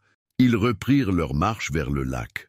Le soleil déclinait lentement, transformant la surface de l'eau en miroir doré. « Élise, puis-je à mon tour vous poser une question ? Allez-y. Que ressentez-vous exactement pour moi ? Je sais que vous éprouvez quelque chose, mais... » Élise s'arrêta au bord du lac, contemplant les canards qui glissaient paisiblement sur l'eau. « J'ai peur, Gabriel. Peur de ce que je ressens, peur de ce que cela pourrait devenir. Peur de quoi, exactement ? De vous aimer vraiment et de découvrir que ce n'était qu'un rêve impossible. » Elle se tourna vers lui. « Vous vivez dans un monde où l'on achète tout, où l'on contrôle tout. Moi, je viens d'un monde où l'on n'a rien, mais où l'on donne tout. Comment concilier ces deux univers? Gabrielle s'approcha d'elle, troublée par cette vulnérabilité qu'elle lui montrait. Et si nous créions notre propre univers, un monde qui ne serait ni le vôtre ni le mien, mais le nôtre? C'est beau en théorie, mais en pratique, cela demandera des sacrifices des deux côtés. Moi, j'ai déjà commencé. Que voulez-vous dire? Gabrielle lui raconta sa confrontation avec sa mère, la menace de déshéritement, la rupture avec sa famille. Élise l'écouta avec une émotion grandissante. Gabrielle, vous ne pouvez pas faire cela. Votre famille, votre entreprise, tout ce pour quoi vous avez travaillé, tout cela n'a de sens que si je peux le partager avec la personne que j'aime. Des larmes montèrent aux yeux d'Élise. Et si je n'étais pas à la hauteur, si je vous décevais? Gabrielle prit ses mains dans les siennes. Impossible. Vous m'avez déjà donné plus en quelques semaines que mon entourage en 32 ans. Quoi donc? L'espoir. L'espoir d'être aimé pour ce que je suis vraiment. Ils restèrent là, debout au bord du lac, se regardant dans la lumière dorée du couchant. Autour d'eux, le parc se vidait progressivement, laissant place à une intimité précieuse. « Élise, » murmura Gabrielle, « je sais que je vous demande l'impossible, mais donnez-nous une chance, une vraie chance. Et vos parents, ils finiront par comprendre. Et sinon, » il haussa les épaules, « je construirai ma vie sans eux. Gabrielle, quoi? Embrassez-moi. » Cette demande, prononcée dans un souffle, fit chavirer le cœur de Gabrielle. Il se pencha vers elle, effleurant d'abord ses lèvres avec une tendresse infinie, puis l'embrassant plus profondément quand elle répondit à son baiser. Ce fut leur premier vrai baiser, chargé de tous les sentiments qu'ils avaient eus depuis des semaines. Quand ils se séparèrent, tous deux savaient qu'un cap venait d'être franchi. « Je vous aime, Élise », murmura Gabrielle contre ses lèvres. « Je vous aime aussi, Gabrielle. Malgré tout, malgré nos différences, malgré les obstacles. » Main dans la main, ils regagnèrent lentement la sortie du parc. Le chemin du retour en transport en commun leur parut plus court, ponctué de regards complices et de sourires discrets. En se séparant devant la boulangerie, ils savaient tous deux que leur histoire venait de prendre une nouvelle dimension. Ils étaient désormais un couple, avec tout ce que cela impliquait de joies et de défis. Mais pour la première fois depuis qu'ils se connaissaient, l'avenir leur semblait possible. Les semaines qui suivirent leur promenade au parc de la Tête d'Or furent les plus heureuses que Gabrielle et Élise aient jamais vécues. Ils se voyaient chaque jour, partageant de longues conversations, des promenades le long du Rhône, des moments d'intimité qui approfondissaient leur complicité naissante. Gabrielle avait pris l'habitude de venir chercher Élise à la fermeture de la boulangerie. Il l'attendait discrètement dans sa voiture garée un peu plus loin, ayant compris qu'Élise préférait éviter d'attirer l'attention des voisins. Mais dans un quartier comme Croix-Rousse, où tout le monde se connaissait, il était difficile de passer inaperçu longtemps. Ce matin-là, M. Bertrand, le pharmacien, entra dans la boulangerie avec son air habituel de bon vivant, mais Gabrielle perçut une lueur de curiosité particulière dans son regard. « Bonjour Élise, ma petite. Le pain habituel pour Madame Bertrand. »« Bien sûr, Monsieur Bertrand. Comment va votre épouse ?»« Très bien, très bien. » Elle se remet de sa grippe. Il marqua une pause, jetant un coup d'œil discret vers Gabrielle qui sirotait son café au comptoir. « Dis-moi, ma petite, ce monsieur, il devient un habitué, on dirait ?» Élise rougit légèrement, évitant le regard de Gabrielle. « C'est un client qui apprécie notre café. »« Ah, notre café !» Monsieur Bertrand sourit avec malice. « Il doit être excellent pour qu'un homme aussi élégant fasse le détour par notre quartier populaire tous les jours. » Gabrielle sentit la tension monter. Il connaissait ce genre de sous-entendu, ces curiosités de voisinage qui pouvaient rapidement se transformer en ragots. « En effet, le café est excellent, » intervint-il poliment. « Et l'accueil aussi. » Monsieur Bertrand le dévisagea plus ouvertement. « Vous n'êtes pas du quartier, ça se voit. Vous travaillez où, si ce n'est pas indiscret ? » ?»« Dans l'informatique, au centre-ville. »« Ah, l'informatique, ça marche bien, ces affaires-là, de nos jours. » Gabrielle acquiesça vaguement, peu désireux de prolonger cette conversation. Mais M. Bertrand n'en avait visiblement pas terminé. « Ma femme vous a vu plusieurs fois en compagnie de notre petite Élise. Vous formez un joli couple, ma foi. » Le silence qui suivit fut pesant. Élise gardait les yeux baissés, manifestement gênée par cette intrusion dans leur vie privée. Gabriel prit la parole avec diplomatie. « Mademoiselle Élise est effectivement charmante. Oh, plus que charmante. C'est une fille en or, notre Élise. Courageuse, travailleuse, dévouée à Madame Dubois, mais... » Il baissa la voix, prenant un air de confidence. « Faites attention à elle, monsieur. Elle a eu sa part de souffrance dans la vie.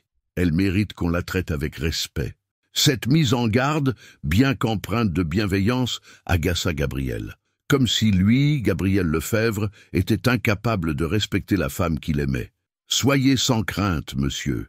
J'ai le plus grand respect pour mademoiselle Élise. » Monsieur Bertrand le fixa un long moment, comme s'il jaugeait sa sincérité, puis hocha la tête. « Bien, bien. Je vous laisse alors. Bonne journée, les jeunes gens. » Une fois le pharmacien parti, un silence gêné s'installa entre Gabriel et Élise. « Je suis désolé, murmura-t-elle. Les gens du quartier sont protecteurs avec moi. Je comprends, et j'apprécie leur sollicitude, même si elle peut paraître indiscrète. Gabriel, peut-être devrions-nous être plus discrets, au moins le temps que les choses se tassent ?» Cette suggestion serra le cœur de Gabriel. Devait-il cacher son amour comme une honte? Si c'est ce que vous souhaitez, ce n'est pas ce que je souhaite. Mais je ne veux pas que vous soyez mal à l'aise à cause des commérages. Avant que Gabriel puisse répondre, Madame Dubois sortit de l'arrière-boutique, alertée par les voix. À 70 ans, Marguerite Dubois conservait une allure énergique malgré sa récente hospitalisation. Ses cheveux blancs étaient soigneusement tirés en chignon et ses yeux bleus pétillaient d'intelligence. « Alors, c'est vous le fameux Gabriel dont me parle tant ma petite Élise ?» dit-elle avec un sourire chaleureux. Gabriel se leva respectueusement. « Madame Dubois, je présume, Élise m'a beaucoup parlé de vous. Je suis ravi de vous rencontrer. Appelez-moi Marguerite, mon petit. Élise me dit que vous travaillez dans l'informatique ? » « En effet, madame. » Marguerite. Madame Dubois l'observa avec cette perspicacité des femmes âgées qui ont beaucoup vécu. « Et vous appréciez notre quartier ? » ?»« Beaucoup. Il a une âme que n'ont pas les quartiers plus bourgeois. » Madame Amache. Madame Dubois hocha la tête, apparemment satisfaite de cette réponse. « Élise, ma chérie, offre donc un café à Gabriel, et prends-en un toi aussi, je m'occupe de la boutique. » Elle se dirigea vers le comptoir, laissant Gabriel et Élise dans un coin plus discret de la boulangerie. « Elle vous aime bien, » chuchota Élise. « Elle ne propose pas de café à n'importe qui. Tant mieux. Son opinion compte beaucoup pour vous. Plus que tout. C'est la seule famille que j'ai. » Ils burent leur café en observant Madame Dubois servir les clients avec l'aisance de quelqu'un qui connaît son métier par cœur. Gabriel admira sa vivacité, sa gentillesse naturelle avec chaque client. « Élise, » dit-il soudain, « j'aimerais vous inviter quelque part, un endroit plus intime que nos promenades habituelles. Où cela ? Chez moi. J'aimerais vous faire découvrir où je vis. » Élise hésita. Entrer dans l'univers privé de Gabriel, c'était franchir un cap supplémentaire dans leur relation. « Gabriel, je ne sais pas si... » Rien d'osé, je vous le promets. Juste dîner ensemble dans un cadre plus tranquille, sans regard curieux, sans interruption. La proposition était tentante. Élise aussi rêvait de moments d'intimité loin des observateurs du quartier. « D'accord, mais pas dans votre château familial. » Gabriel sourit. « J'ai un appartement au centre-ville. Vue sur la Saône, terrasse, cuisine équipée, parfait pour un dîner romantique. Vous cuisinez ? J'apprends. Depuis que je vous connais, j'ai découvert que j'aimais faire des choses par moi-même. » Cette révélation toucha Élise. L'idée que Gabriel change ses habitudes pour elle, qu'il sorte de sa zone de confort, la rassurait sur la sincérité de ses sentiments. « Quand ? Ce soir, si Madame Dubois peut se passer de vous ?» Élise jeta un coup d'œil vers sa bienfaitrice qui servait un client avec bonne humeur. « Je pense que oui. Elle retrouve ses forces rapidement. Parfait. Je passe vous chercher à 19h ? D'accord, mais... Encore une condition ? » Gabriel sourit avec tendresse. « Pas de limousine avec chauffeur. Juste vous et moi. Promis. » Gabriel termina son café et se leva pour partir. Au moment de sortir, il se retourna vers Madame Dubois. « Marguerite, merci pour votre accueil. J'espère avoir le plaisir de vous revoir bientôt. » Oh, vous reviendrez, j'en suis sûr, répondit la vieille dame avec un clin d'œil complice. Élise a cet effet sur les gens bien. Une fois Gabriel parti, Madame Dubois se tourna vers Élise avec un sourire entendu. « Alors, ma chérie, quand comptes-tu me dire la vérité sur ce garçon ?»« La vérité ? Élise, j'ai 70 ans et j'ai tenu commerce toute ma vie. Je reconnais un homme riche quand j'en vois un. Sa montre vaut plus cher que notre chiffre d'affaires mensuel. » Élise soupira, réalisant qu'elle ne pouvait plus cacher la réalité à sa figure maternelle. Il s'appelle Gabriel Lefebvre. Il dirige une grande entreprise technologique. Lefebvre Technologies, vous connaissez ? Ma petite, quand on vit à Lyon, on connaît ce nom. C'est l'une des familles les plus fortunées de la région. Madame Dubois prit les mains d'Élise. « Et tu l'aimes ? » ?»« Oui. Et lui ? Il dit qu'il m'aime aussi. » Alors peu importe son argent ou sa famille, l'amour vrai est rare, ma chérie. Quand on le trouve, il faut s'y accrocher. Ces paroles réconfortèrent Élise, mais elle savait que les défis ne faisaient que commencer. Ce soir, elle pénétrerait dans l'univers de Gabriel, découvrant peut-être ce qui les séparait vraiment, ou au contraire, ce qui pourrait les unir définitivement. À 19 heures précises, Gabriel attendait devant la boulangerie au volant de son Audi. Une voiture certes luxueuse, mais plus discrète que sa Bentley habituelle. Élise sortit vêtue d'une robe simple mais élégante en jersey noir qu'elle avait achetée dans une boutique de seconde main.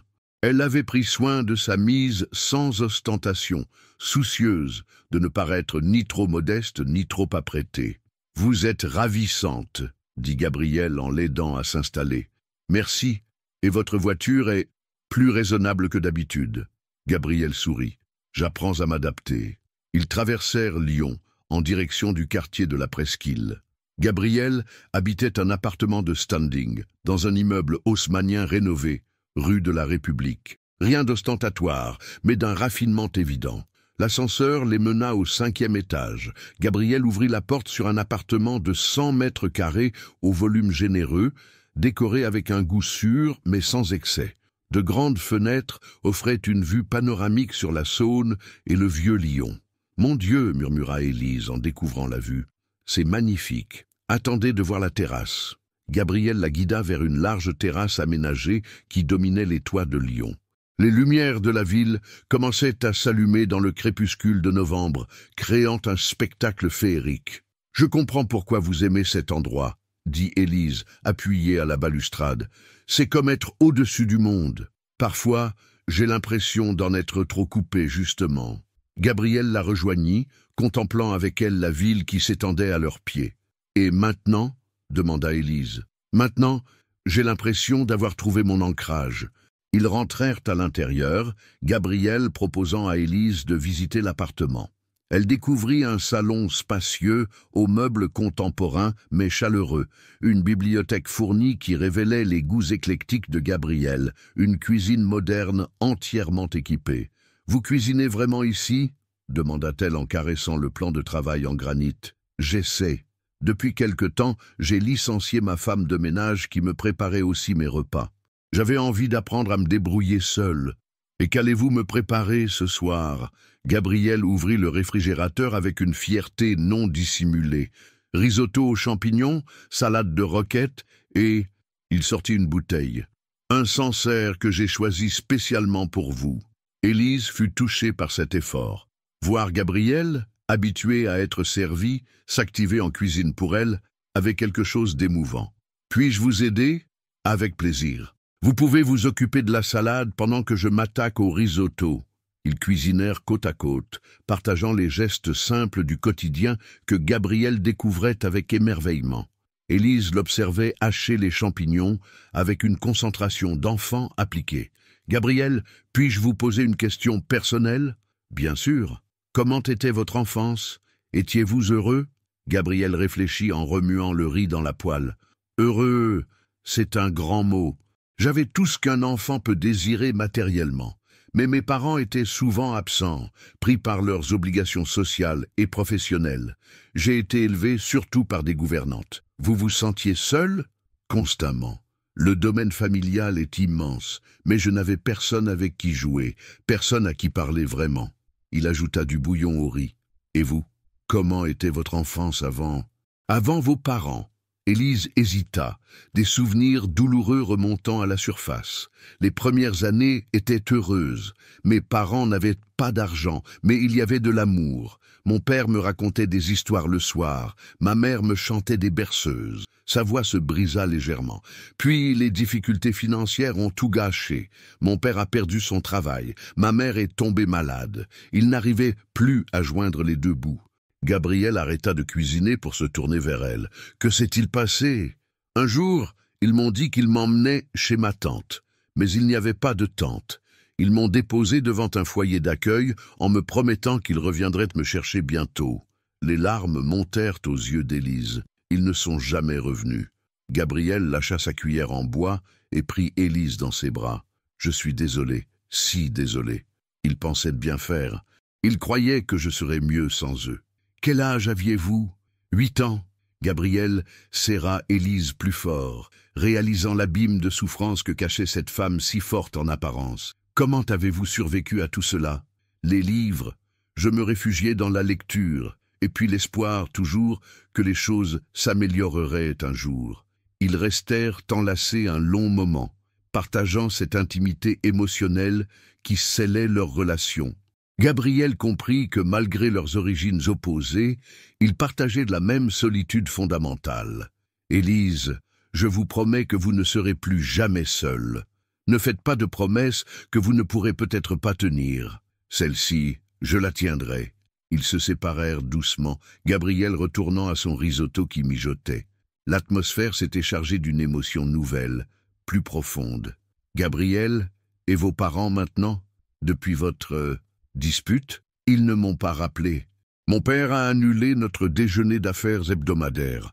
Ma mère évite de me croiser lors des conseils d'administration. Ils espèrent que je reviendrai à la raison. Et si vous ne revenez pas, alors je construirai ma vie sans eux. » Gabriel goûta le risotto. « Presque prêt. Voulez-vous que nous dînions sur la terrasse? Il fait doux pour un mois de novembre. » Ils dressèrent une petite table sur la terrasse, allumèrent quelques bougies et s'installèrent face au panorama nocturne de Lyon. Le risotto était parfait, crémeux à souhait, et le vin accompagnait délicieusement le repas. « Vous cuisinez mieux que vous ne le prétendez », complimenta Élise. « J'ai un bon professeur, Internet, et une motivation exceptionnelle. Laquelle? Vous impressionnez. » Élise sourit, touchée par cette franchise. « Gabriel, cette soirée est parfaite, mais j'ai peur que... » « Peur de quoi? Peur de m'habituer à tout cela. À cette vie, à ce confort, à cette beauté. » Elle désigna l'appartement et la vue. « Et si un jour tout disparaissait ?» Gabriel posa sa main sur la sienne. « Élise, tout ceci n'est que du décor. Ce qui compte, c'est ce qu'il y a entre nous. Et cela, personne ne peut nous l'enlever. Vous en êtes sûr? Certain. » Après le dîner, ils s'installèrent dans le canapé du salon. Élise blottit contre Gabriel. Par les fenêtres ouvertes leur parvenait le bruit feutré de la circulation nocturne. Gabriel. « Oui, je vous aime, vraiment. Malgré ma peur, malgré nos différences. Moi aussi je vous aime, plus que tout. » Ils s'embrassèrent tendrement, un baiser chargé de tous leurs aveux, de toutes leurs promesses tacites. Pour la première fois depuis qu'ils se connaissaient, Élise se sentait vraiment à sa place dans les bras de Gabriel. Quand elle repartit ce soir-là, raccompagnée par Gabriel jusqu'à sa boulangerie, elle emportait avec elle l'image de cet homme vulnérable qui cuisinait pour elle avec l'application d'un enfant. Cet homme qui, malgré sa fortune, restait capable de simplicité et de sincérité. Et pour la première fois, elle osa croire que leur amour pourrait peut-être surmonter tous les obstacles qui se dressaient encore devant eux.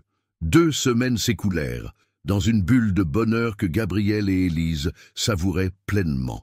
Leurs rendez-vous se multipliaient, alternant entre les promenades romantiques dans Lyon et les soirées intimes chez Gabriel. Élise découvrait peu à peu l'homme derrière le milliardaire, tandis que Gabriel apprenait à aimer cette simplicité qu'Élise apportait dans sa vie. Ce matin-là, Gabriel arriva à la boulangerie plus tôt que d'habitude, vers 8 heures. Il trouva Élise seule derrière le comptoir, Madame Dubois étant partie chez le médecin pour son suivi post-hospitalisation. « Bonjour, mon amour », dit-il doucement en s'approchant. « Gabriel, vous arrivez tôt aujourd'hui. Réunion importante à 9 heures.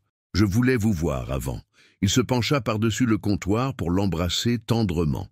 Élise rougit, toujours émue par ses marques d'affection publique. « Du café ?»« Toujours. » Élise prépara son café habituel, mais Gabriel remarqua qu'elle semblait préoccupée. « Quelque chose vous tracasse ?»« Non, rien de grave. Juste, Madame Dubois a reçu des nouvelles inquiétantes hier soir. »« Quel genre de nouvelles ?»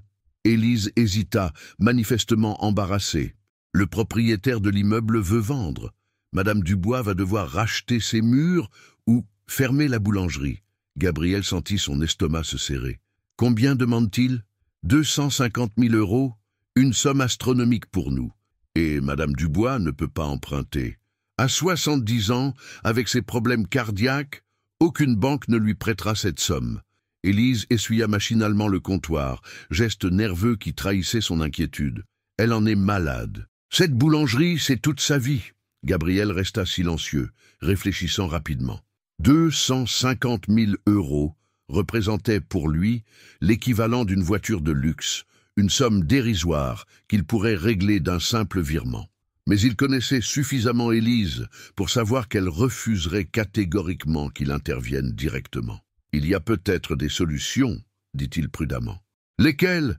Madame Dubois a déjà contacté toutes les banques, exploré toutes les pistes. » Élise soupira. « Nous avons 3 mois pour trouver l'argent ou partir. » La clochette tinta, interrompant leur conversation. Un homme d'une 50aine d'années entra, vêtu d'un costume sombre et portant une mallette. Il avait l'allure typique de l'homme d'affaires pressé. « Mademoiselle Morel ?»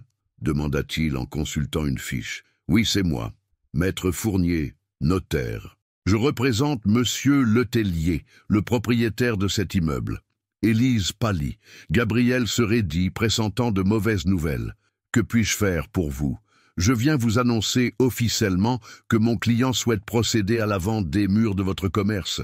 Voici l'acte de préemption. » Il sortit un document de sa mallette. « Vous avez juridiquement la priorité pour l'achat, mais au prix du marché, soit 250 000 €.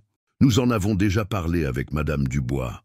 Bien sûr, mon client comprend que cette somme puisse paraître importante, mais le quartier se valorise rapidement. C'est même une opportunité pour vous. » Gabriel bouillait intérieurement devant le cynisme de ce discours. Il se leva de sa chaise. « Et si Madame Dubois ne peut pas acheter ?» Le notaire le regarda avec surprise, ne s'attendant pas à cette intervention. « Vous êtes un ami de la famille. » « Eh bien, dans ce cas, mon client procédera à la vente sur le marché libre. Le nouvel acquéreur ne sera pas tenu de renouveler le bail commercial. Autrement dit, expulsion garantie, » traduisit Gabriel froidement. « Ce sont les lois du marché, monsieur. Rien de personnel. » Maître Fournier remit ses documents dans sa mallette et se dirigea vers la sortie. « Vous avez 3 mois pour vous décider. Bonne journée. » Une fois le notaire parti, Élise s'effondra sur une chaise, la tête entre les mains. « C'est fini, Gabriel, tout est fini. » Gabriel contourna le comptoir et la prit dans ses bras. « Non, ce n'est pas fini. Il y a toujours une solution. »« Laquelle ? Vous avez entendu comme moi. 250 000 € ou la fermeture. » Gabriel inspira profondément.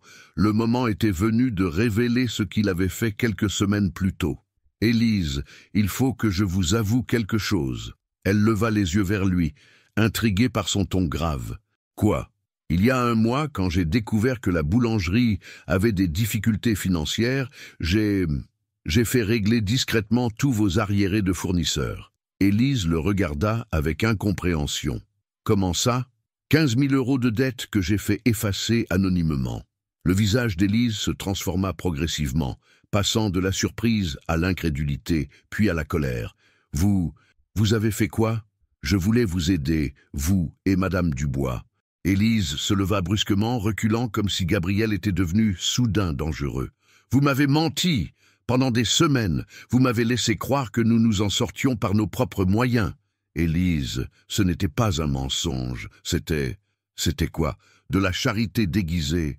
Sa voix tremblait de fureur et d'humiliation. « Vous m'avez fait l'aumône sans même me demander mon avis. Ce n'était pas de l'aumône, c'était de l'amour. L'amour ne donne pas le droit de manipuler les gens. » Gabriel réalisa l'ampleur de son erreur. En voulant protéger Élise, Il avait bafoué ce qu'elle avait de plus précieux, sa dignité et son indépendance. « Élise, je vous demande pardon.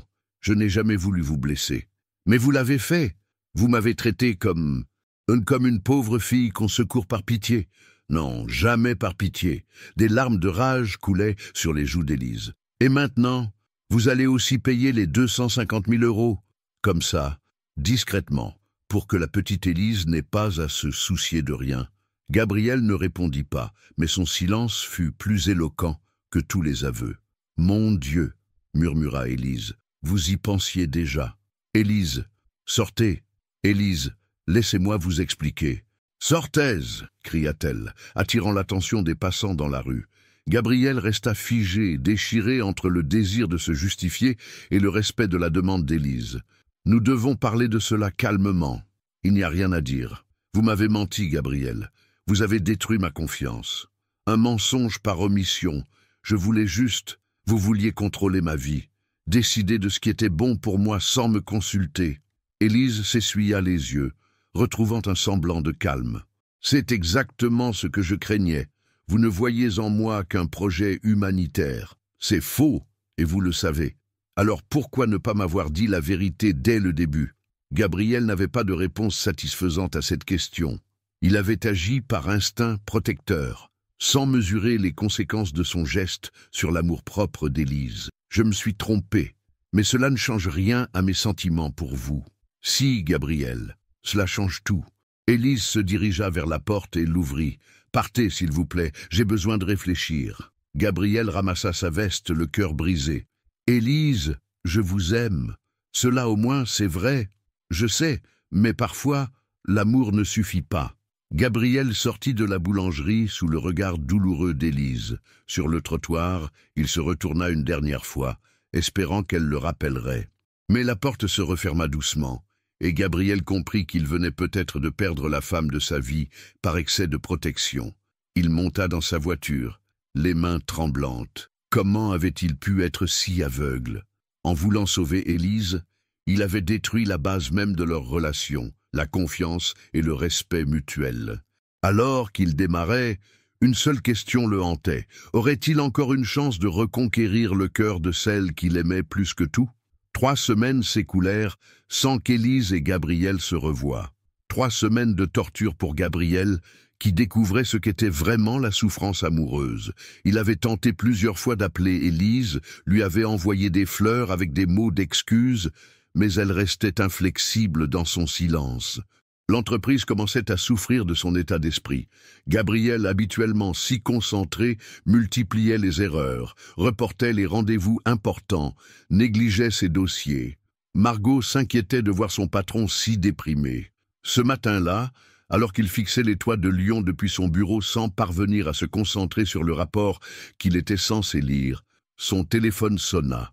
Son cœur bondit en espérant entendre la voix d'Élise, mais c'était sa mère. « Gabriel, il faut que nous parlions. Peux-tu venir au domaine ? » « Mère, si c'est pour me faire de nouveaux reproches… »« Non, Gabriel, c'est important, s'il te plaît. » Le ton d'Isabelle était différent, moins cassant qu'à l'ordinaire. Intrigué malgré lui, Gabriel accepta de la retrouver dans l'après-midi. Il arriva à Charbonnières-les-Bains vers 14 heures, redoutant un nouveau conflit. Mais quand sa mère l'accueillit dans le petit salon, il fut surpris par son expression. Elle semblait fatiguée, vieillie, comme si ces dernières semaines avaient pesé sur elle aussi. « Gabriel, assieds-toi !» Il prit place dans son fauteuil habituel, gardant ses défenses en alerte. « J'ai fait faire des recherches sur cette jeune femme », commença Isabelle. Gabriel se raidit. « Mère, laisse-moi finir !» Elle sortit un dossier de son sac à main. « Élise Morel, abandonnée à 8 ans, ballottée de foyer en foyer jusqu'à sa majorité, sapée de boulangerie, obtenue avec mention très bien. Jamais aucun problème avec la justice, jamais aucun scandale. Employée modèle chez Marguerite Dubois depuis 3 ans. » Gabriel fronça les sourcils, ne comprenant pas où sa mère voulait en venir. « Pourquoi me racontez-vous cela ? » ?»« Parce que j'ai aussi rencontré Marguerite Dubois. »« Vous avez fait quoi ?» Isabelle eut un sourire contrit. « Je suis allée à la boulangerie hier. Je voulais voir par moi-même quelle sorte de femme avait réussi à bouleverser mon fils à ce point. » Gabriel était abasourdi. Sa mère, qui ne mettait jamais les pieds dans les quartiers populaires, était allée espionner Élise. Et alors j'ai découvert une jeune femme remarquable, digne, courageuse, intelligente et profondément malheureuse depuis votre dispute. Ces derniers mots atteignirent Gabriel en plein cœur. Elle vous a parlé longuement, sans savoir qui j'étais, bien sûr. Je me suis présenté comme une cliente de passage. Isabelle marqua une pause. Gabriel, cette fille t'aime, vraiment, et elle souffre autant que toi. Alors, pourquoi refuse-t-elle de me voir? Parce que tu as blessé ce qu'elle a de plus précieux, sa fierté. Cet enfant a dû se battre pour tout depuis qu'elle est née. Son indépendance, sa dignité, c'est tout ce qu'elle possède vraiment. Gabriel baissa la tête, rongé par les remords. J'ai voulu l'aider, je sais, mais tu l'as fait comme un Lefebvre, c'est-à-dire en décidant pour les autres ce qui est bon pour eux. Isabelle se pencha vers son fils. Gabriel, j'ai eu tort. Nous avons eu tort, ton père et moi. Nous t'avons élevé en pensant que l'argent et le statut social étaient des seules choses importantes. Nous ne t'avons jamais appris à aimer simplement. Gabriel leva les yeux vers sa mère, surpris par cet aveu. « Mère, cette jeune femme t'a changé, Gabriel. En quelques semaines, elle t'a rendu plus humain que nous en 32 ans, et nous étions sur le point de la perdre par orgueil stupide. Nous, oui, nous, parce que si tu l'épouses, elle deviendra ma belle-fille. Et j'aimerais beaucoup apprendre à la connaître. » Gabriel sentit les larmes lui monter aux yeux. Jamais il n'aurait imaginé entendre de telles paroles de la bouche de sa mère. Mais il est peut-être trop tard. Elle ne veut plus me voir. Il n'est jamais trop tard quand il s'agit d'amour vrai. Mais il faut que tu répares tes erreurs. Comment? Isabelle sourit avec une malice qu'il ne lui connaissait pas, en cessant de réfléchir comme un homme d'affaires et en commençant à agir avec ton cœur. Gabriel quitta le domaine familial avec un espoir renouvelé, mais aussi avec une détermination nouvelle. Sa mère avait raison. Il devait cesser de vouloir résoudre les problèmes d'Élise avec son argent et commencer à l'écouter vraiment. Le soir même, il retourna dans le quartier de Croix-Rousse. Mais au lieu de se rendre directement à la boulangerie, il fit d'abord le tour du voisinage, s'arrêtant chez le pharmacien Monsieur Bertrand. « Bonsoir, monsieur. Vous vous souvenez de moi ?»« Bien sûr, l'ami d'Élise. Comment allez-vous ?»« Pas très bien, pour être honnête. J'ai fait une erreur avec Élise et je cherche un moyen de me racheter. » Monsieur Bertrand l'observa avec bienveillance. « Ah, les querelles d'amoureux. Ma femme m'a dit qu'Élise avait l'air triste ces derniers temps. Justement, je voudrais organiser quelque chose pour elle, mais j'aurais besoin de l'aide du quartier. » Gabriel expliqua son plan à Monsieur Bertrand, qui sourit de plus en plus largement. « Mon jeune ami, vous avez enfin compris. Bien sûr que nous allons vous aider. Élise, c'est notre petite protégée à tous, ici. » Les 2 heures qui suivirent furent les plus intenses de la vie de Gabriel. Avec l'aide enthousiaste des commerçants du quartier, il organisa quelque chose qu'il n'avait jamais fait de sa vie. Un geste simple, spontané, venu du cœur. À 20 heures, quand Élise sortit de la boulangerie pour fermer, elle découvrit un spectacle incroyable. Toute la rue des Capucins était illuminée de petites lumières suspendues entre les immeubles. Chaque commerce avait disposé des fleurs devant sa vitrine et tous les voisins étaient rassemblés sur les trottoirs. Au centre de cette féerie, Gabriel l'attendait. Pas en costume cravate, mais en jean et pull simple. Pas avec des roses hors de prix, mais avec un bouquet de marguerites qu'il avait cueilli lui-même dans le parc de la Tête d'Or. « Élise », dit-il simplement quand elle s'approcha, les yeux écarquillés de surprise. « Gabriel, qu'est-ce que... » « Comment ? J'ai demandé à vos amis de m'aider, parce que j'ai compris que votre monde valait infiniment mieux que le mien. » Autour d'eux, les voisins applaudissaient discrètement, émus par cette déclaration publique. « Gabriel, Élise, j'ai eu tort, complètement tort. En voulant vous protéger, j'ai nié votre force. En voulant vous aider, j'ai ignoré votre fierté. Pardonnez-moi. » Des larmes coulaient maintenant librement sur les joues d'Élise. « Gabriel, vous ne comprenez pas. Si, je comprends maintenant. Vous n'avez pas besoin qu'on vous sauve. Vous êtes la femme la plus forte que je connaisse. Vous m'avez sauvé, moi. » Gabriel s'agenouilla devant elle, sous les regards attendris des voisins. « Élise Morel, accepteriez-vous de m'épouser ? » pas pour que je vous offre ma fortune, mais pour que vous me donniez la richesse de votre cœur. » Le silence qui suivit sembla durer une éternité.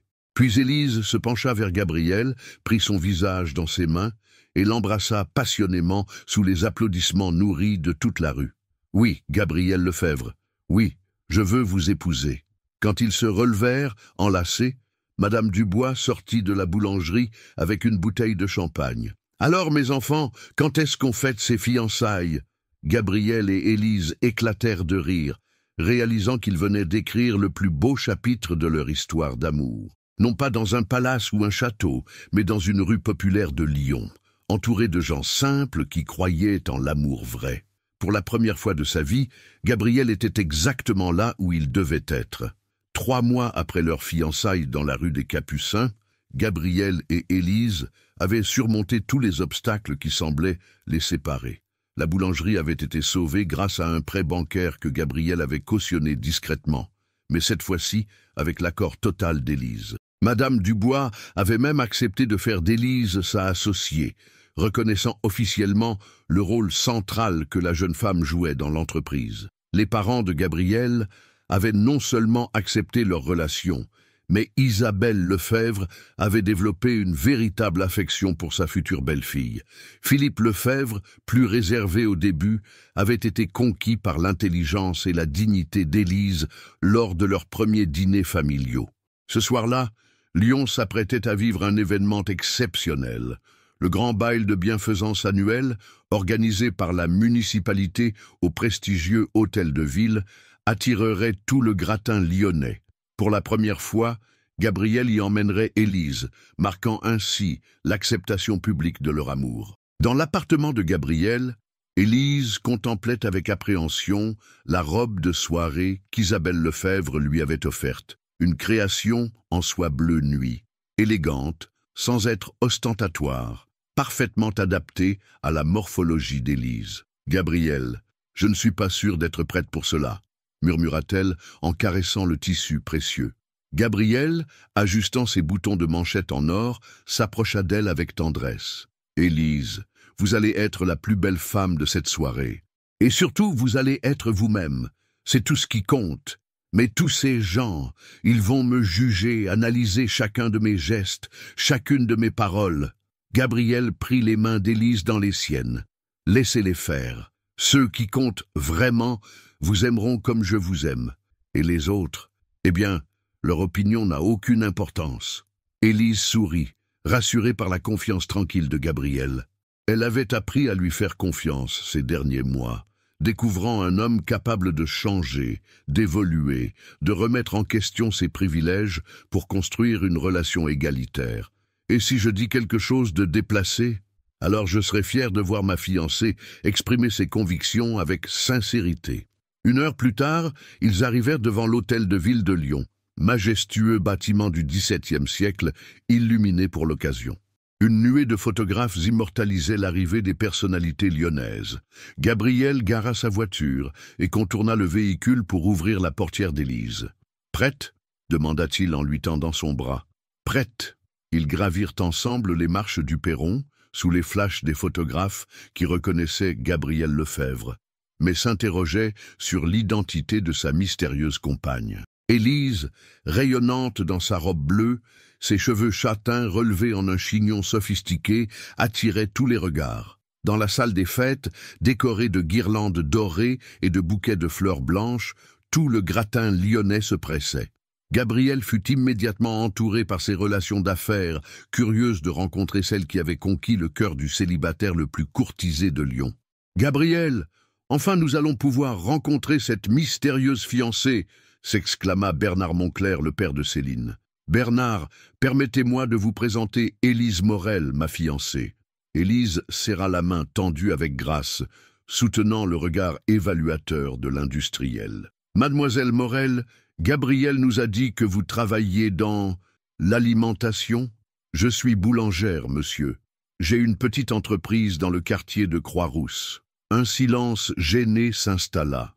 Bernard Moncler échangea un regard avec sa femme, manifestement déstabilisé par cette franchise directe. « Ah, c'est original. En effet, répondit Élise avec un sourire serein. J'ai toujours pensé que nourrir les gens était l'un des plus beaux métiers du monde. Gabriel admira la façon dont Élise assumait ses origines sans complexe ni provocation. Elle ne cherchait ni à impressionner, ni à se justifier. Elle était simplement elle-même. La soirée se poursuivit ainsi, ponctuée de rencontres où Élise navigua avec une aisance croissante. Certains invités, d'abord condescendants, furent progressivement séduits par son intelligence naturelle et sa sincérité désarmante. D'autres restèrent dans leurs préjugés, mais Élise ne s'en formalisait pas. Vers 22 heures, l'orchestre entama une valse. Gabriel invita Élise à danser et ils évoluèrent sur la piste sous les regards de toute l'assemblée. Élise, qui avait appris à danser lors de cours gratuits organisés par la mairie, suivait Gabriel avec une grâce naturelle. « Comment vous sentez-vous » murmura Gabriel à son oreille. « Bien, mieux que bien même. Je réalise que ces gens ne sont pas si différents de nous. Ils ont leurs peurs, leurs espoirs, leur petitesse aussi. Vous les avez conquis. Pas tous, et ce n'était pas le but. » Gabriel fit tournoyer Élise, admirant sa beauté simple dans cette robe qui la transformait en princesse, sans lui faire perdre son authenticité. « Élise, dit-il soudain, s'arrêtant au milieu de la piste. « Qu'y a-t-il » Gabriel prit ses mains, attirant l'attention de tous les danseurs qui s'immobilisèrent progressivement. Un cercle se forma autour d'eux, l'orchestre continuant de jouer doucement. « Mesdames et messieurs, » déclara Gabriel d'une voix forte qui porta dans toute la salle, « j'aimerais profiter de cette soirée pour vous annoncer officiellement mes fiançailles avec mademoiselle Élise Morel. » Des applaudissements polis s'élevèrent, mais Gabriel n'avait pas terminé. « Mais surtout, j'aimerais dire publiquement combien cette femme extraordinaire a transformé ma vie. Élise m'a appris que la vraie richesse ne se compte pas en euros, mais en moments de bonheur partagés. Elle m'a montré que l'élégance n'a rien à voir avec les marques de vêtements, mais avec la beauté de l'âme. Elle m'a enseigné que l'amour véritable ne connaît ni classe sociale ni différence de fortune. » Les applaudissements se firent plus nourris, plusieurs femmes s'essuyant discrètement les yeux. « Élise Morel, » continua Gabriel en se tournant vers sa fiancée, « vous m'avez donné ce que l'argent ne peut acheter, un cœur qui bat pour quelqu'un d'autre que moi. Je vous aime, et je suis fier de pouvoir le dire devant toutes ces personnes qui comptent dans notre ville lyonnaise. » Les applaudissements explosèrent, sincères cette fois. Même les plus snobs de l'Assemblée étaient émus par cette déclaration publique d'amour authentique.